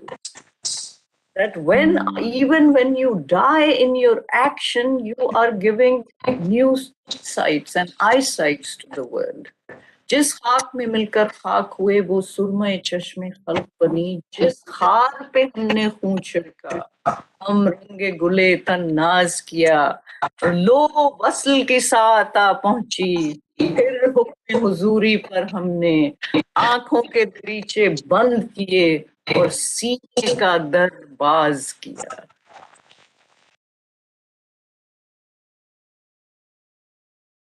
بہت خوب، بہت شکریہ. بہت ہی انلائٹننگ اور نئے نئے جہاد کا اندازہ ہوتا ہے فیض کے کلام کا، اور اس سے بڑھ کر آپ کی نظر کی دقت کا بھی اندازہ ہوتا ہے کہ کس قدر آپ نے مطالعہ کر کے، اور ہمارے لیے خاص طور پہ آپ نے اس کو tailor بھی کر دیا so as to bring in a message that addresses all of us as well, and I think that's something really very worthwhile. And I just could not help but feel that in all of your quotations and your selections of Faiz, what we see is a balance between, as you say, aestheticism and also a call for action, even if that call of action is more of a blended one that keeps in mind beauty and also the husn that should exist throughout life. But a common criticism of the progressive writers movement and the new literature that emerged in the 20s, 30s, and up all the way until the 40s, the adab baraye maqsad, was that it became propaganda primarily.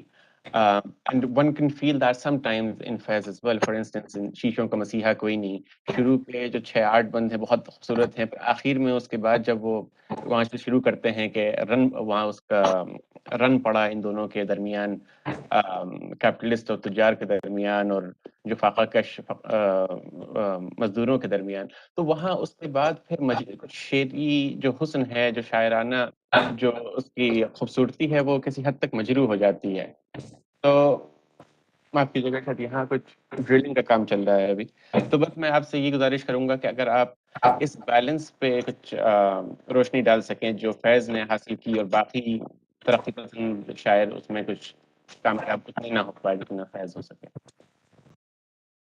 Sabur, in order to answer your question, I'll have to admit to your basic premise that happened. ظاہر سی بات ہے، بس میرا کہنے کی یہ تھا کہ جس طرح سے ہم لوگ کو اردو سکھائی گئی، مجھے معلوم ہے کہ آڈینس میں جو آپ کو دکھ رہی ہے کینیڈی ہال بھرا ہوا ہے آپ کے نام سے، इसमें बहुत सारे तलबा ऐसे हैं जिन्होंने उर्दू यहाँ पे पढ़ी मुस्लिम यूनिवर्सिटी में, और यही हम लोग को पढ़ाया जाता है, सिखाया जाता है. So, not to put words in your mouth, obviously, to lead you to a certain position, to lead you to an overwhelming proposition, as Eliot would say. But if we were to admit that hypothetically, would you say that, like, how far would you say that Faiz has been able to balance between maqsad and adabiyat? I think profoundly so, profoundly so.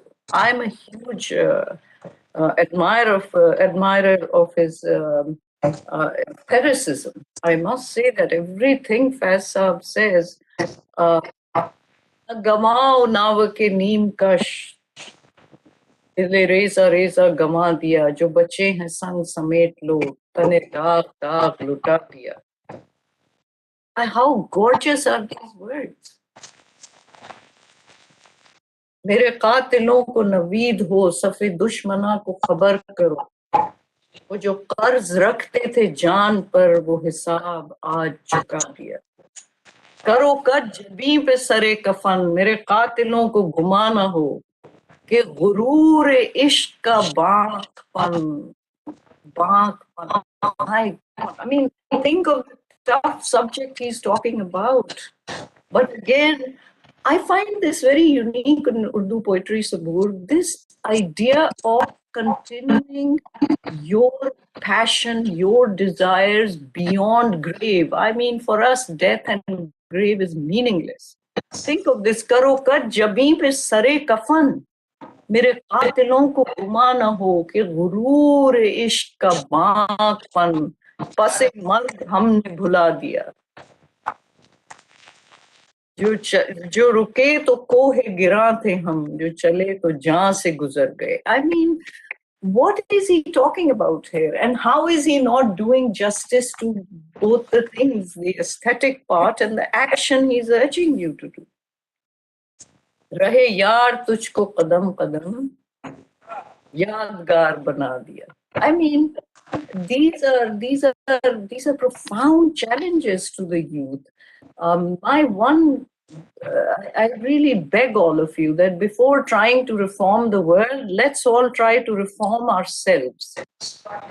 And that is the most important thing you can do. And for me, read Urdu poetry, rather in New York City, which was given by two of the most interesting people in the city. One is Asif Madhvi, who is a great actor, but also a great comedian on The Daily Show with Jon Stewart. And he used to call himself, I'm the foreign-looking correspondent. And then the other person who was who was giving the Eid party with him was Huma Abedin, and Huma was Hillary Clinton's right hand. So these two gave an Eid party, and I was so happy to see that more than half the people who were there at the party, there was just 28 or so people, but under 30 for sure. Half the people were Hindus from New York who were so enthusiastically participating in the Eid celebration. And then, out of the blue, they requested me to recite something in Urdu for them. And think about it, we're sitting in Manhattan.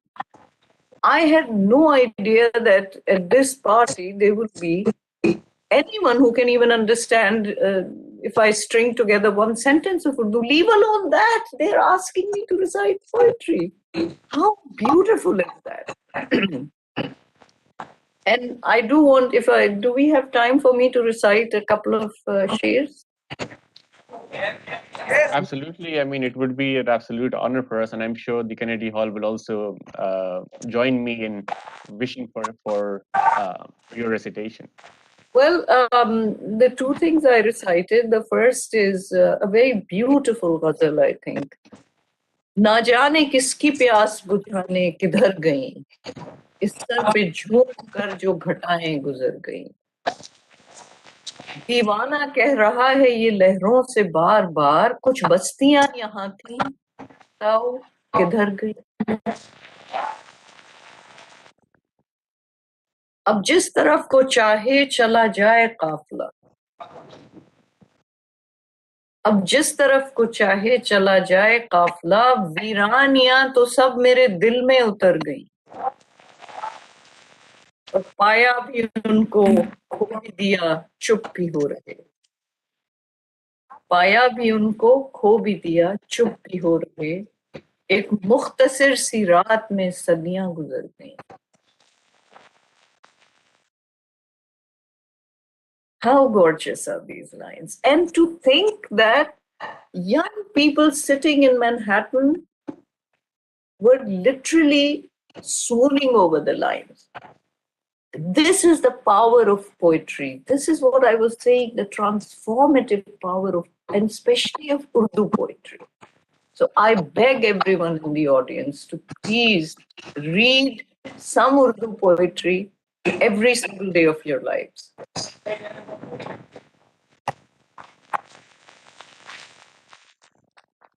Absolutely, and that is such a wonderful rendition as well.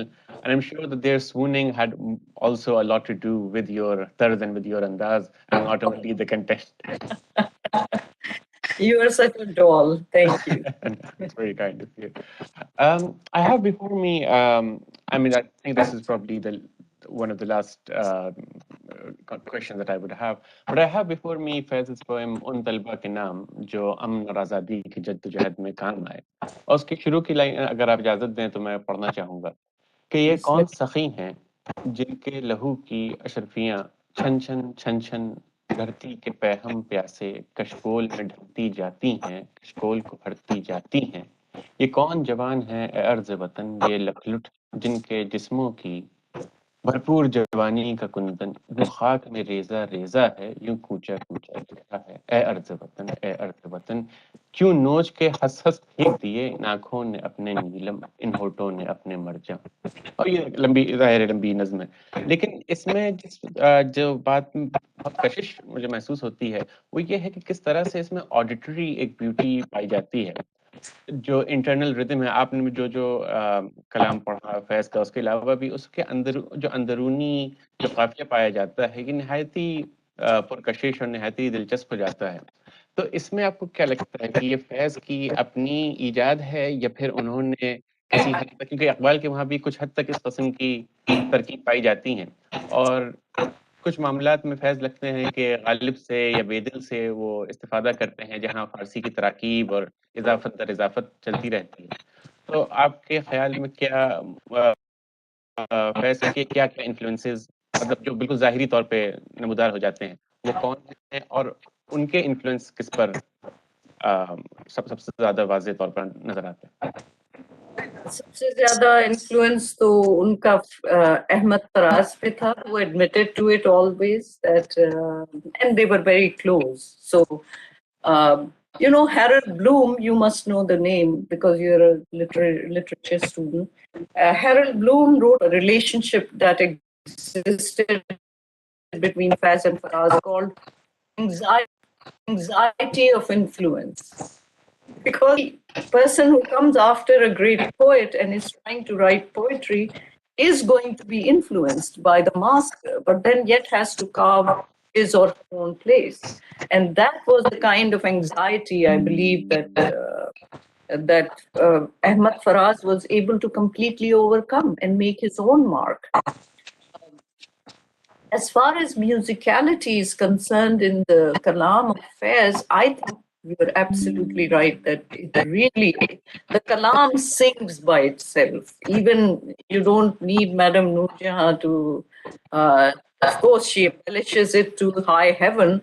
I love Madame Noor Jahan's thing, but the Kalam itself is totally musical.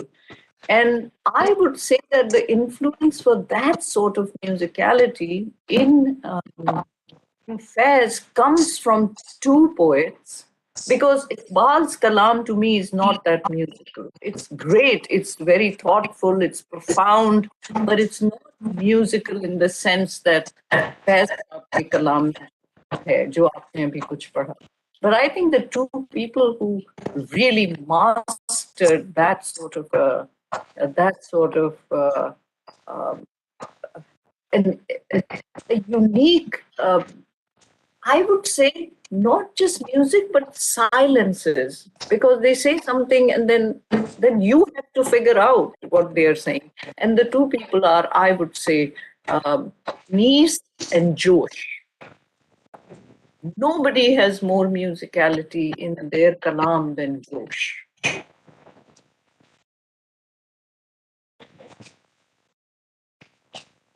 Thank you so much. And as the English poet says, heard melodies are sweet, unheard sweeter. I think we're lucky enough to have also heard your melodies as well as your very inspiring and very thought-provoking lecture on Faiz, and also to have been lucky enough to hear you recite for us as well. It has been an honor to have you here, and we really hope that we're able to do this in person sometime, that if you were to come to Aligarh, I'm sure we would absolutely be thrilled to have you with us. Thank you so much for your time. And university की तरफ से भी मैं आपका बहुत शुक्रिया अदा करना चाहता हूँ, और तमाम हाज़रीन का भी, और यूनिवर्सिटी डिबेटिंग और लिटरेरी क्लब के सेक्रेटरी और लिटफेस्ट की टीम के जितने मेंबरान हैं उनका भी मैं शुक्रगुजार हूँ. बहुत शुक्रिया. खुदा. बहुत शुक्रिया सबूर भाई. मैम, इससे पहले कि हम इस इवेंट को यहाँ तमाम करें, आप देख सकती हैं कि कैनेडी ऑडिटोरियम पूरी तरह भरा हुआ है, और पूरे कैनेडी ऑडिटोरियम की ये डिमांड है कि आप अपनी जानिब से बहरे तवील का एक शेर कैनेडी ऑडिटोरियम के नाम पढ़ दें. मैं इन शेर के साथ आपको गुजारिश करूंगा कि उम्मीद किसे थी बज़्म के भरने की, अल्लाह जज़ा दे ये करम करने की, और पलकों को बिछाऊं कहाँ कहाँ मैं अनीस, मिलती नहीं है बज़्म में जा तिल धरने की. मैं गुजारिश कर रहा हूँ जनाब मैम से कि वो बहरे तवील का एक शेर.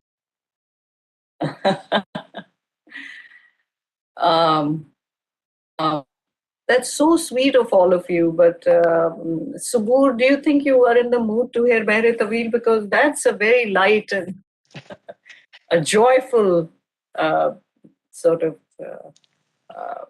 line. मैडम, अगर गालिब पढ़ने की इजाज़त हो तो बस मैं इतना कहूँ कि देखना तकरीर की लज्जत के जो उन्होंने कहा, मैंने ये जाना कि गोया ये भी मेरे दिल में है, तो जिसकी आपकी अगर आपको इस वक्त तबीयत में तरफ माइल होती है तो ये हम सब लोग के लिए बाइस इफ्तिखार होगा. मैम, पूरे कैनेडी ऑडिटोरियम की आपसे ये दरख्वास्त है कि एक शेर बहरे तवील का जरूर पढ़ा जाए. Well, you know, it's one of my favorite things. I love reading it, so. उसे क्यों हमने दिया दिल जो है नामहरी में कामिल, जिसे आता नहीं आना गमो हसरत का निभाना, जो सितम में है यगाना जिसे कहता है जमाना, बुते बेमहर दगाबाज जफा पेश फुस्सूसाज सितम खाना बरंदाज गजब जिसका हर एक नाज, जो जफाकारी में माहिर जो सितमकेश सितमगर जिसे आती नहीं उल्फत, जो समझता नहीं चाहत जो तरफरी को ना जाने, जो तसल्ली को ना समझे, जो करे कौल ना पूरा करे हर काम अधूरा, यही दिन रात तसव्वुर है कि ना हक उसे चाहा जो ना आए न बुलाए, न रहो रस्म बढ़ाए, न लगी दिल की बुझाए, न कोई बात बताए, जो कहो कुछ तो खफा होए कि शिकवे की जरूरत, जो यही है तो ना चाहो, जो ना चाहोगे तो क्या है, न निभाओगे तो क्या है, बहुत इतराओ ना दिल दे कि ये किस काम का दिल है, जो मैं चाहूं अभी रख दूं इसे तलवों से मसल कर, अभी यूं देखते रह जाओ कि हैं इनको हुआ क्या, जो इन्होंने मेरा दिल लेके मेरे हाथ से खोया. बहुत खूब. क्या कहने. बहुत बहुत शुक्रिया आपका, और खास तौर पे इसका कि you have indulged our request as well. We're very very grateful to you. Thank you. I'm so honored and so flattered, and my best wishes go to the young people. I want to hear a share from every one of you if I come to Aligarh. My mother was from Aligarh, so I have Aligarh in my genes. Absolutely. तो हमारा हक और भी बनता है आपकी आमद. I have Aligarh in my genes. बहुत बहुत शुक्रिया. बहुत शुक्रिया. आदाबर्स. खुदा. मैं डॉक्टर अज़रा रज़ा साहिबा की बहुत शुक्रगुजार हूँ कि उन्होंने इतने बेहतरीन अंदाज में फैज़ की ज़िंदगी और उनकी शायरी से हमारे जहन को रोशन किया. और मैं अब्दुल सबूर भाई का भी बहुत शुक्रिया अदा करती हूँ جو ہر وقت علی گڑھ مسلم یونیورسٹی کے طلباء کی مدد کرنے کو تیار رہتے ہیں. میں اپنے مہمانوں سے ان الفاظ کے ساتھ اجازت چاہوں گی: دل سے جو بات نکلتی ہے اثر رکھتی ہے، پر نہیں طاقت پرواز مگر رکھتی ہے. آخر میں شکریہ ادا کرنا چاہوں گی یہاں موجود ہر فرد کا کہ آن لائن سیشن ہونے کے باوجود انہوں نے آج ایک تاریخ رقم کی. یہ اس بات کا ثبوت ہے کہ علی گڑھ مسلم یونیورسٹی میں اردو شاعری کو لے کر علی گڑھ آج بھی زندہ ہے. بہت بہت شکریہ آپ سبھی کا. اب اس کے بعد علی گڑھ مسلم یونیورسٹی کے جشن ادب کی شام و سخن کچھ ہی دیر میں شروع ہوگی. میں ایک بار اور آپ سب سے گزارش کرتی ہوں کہ ہمارے مہمانوں کو زوردار تالیوں کے ساتھ الوداع کہیے. السلام علیکم.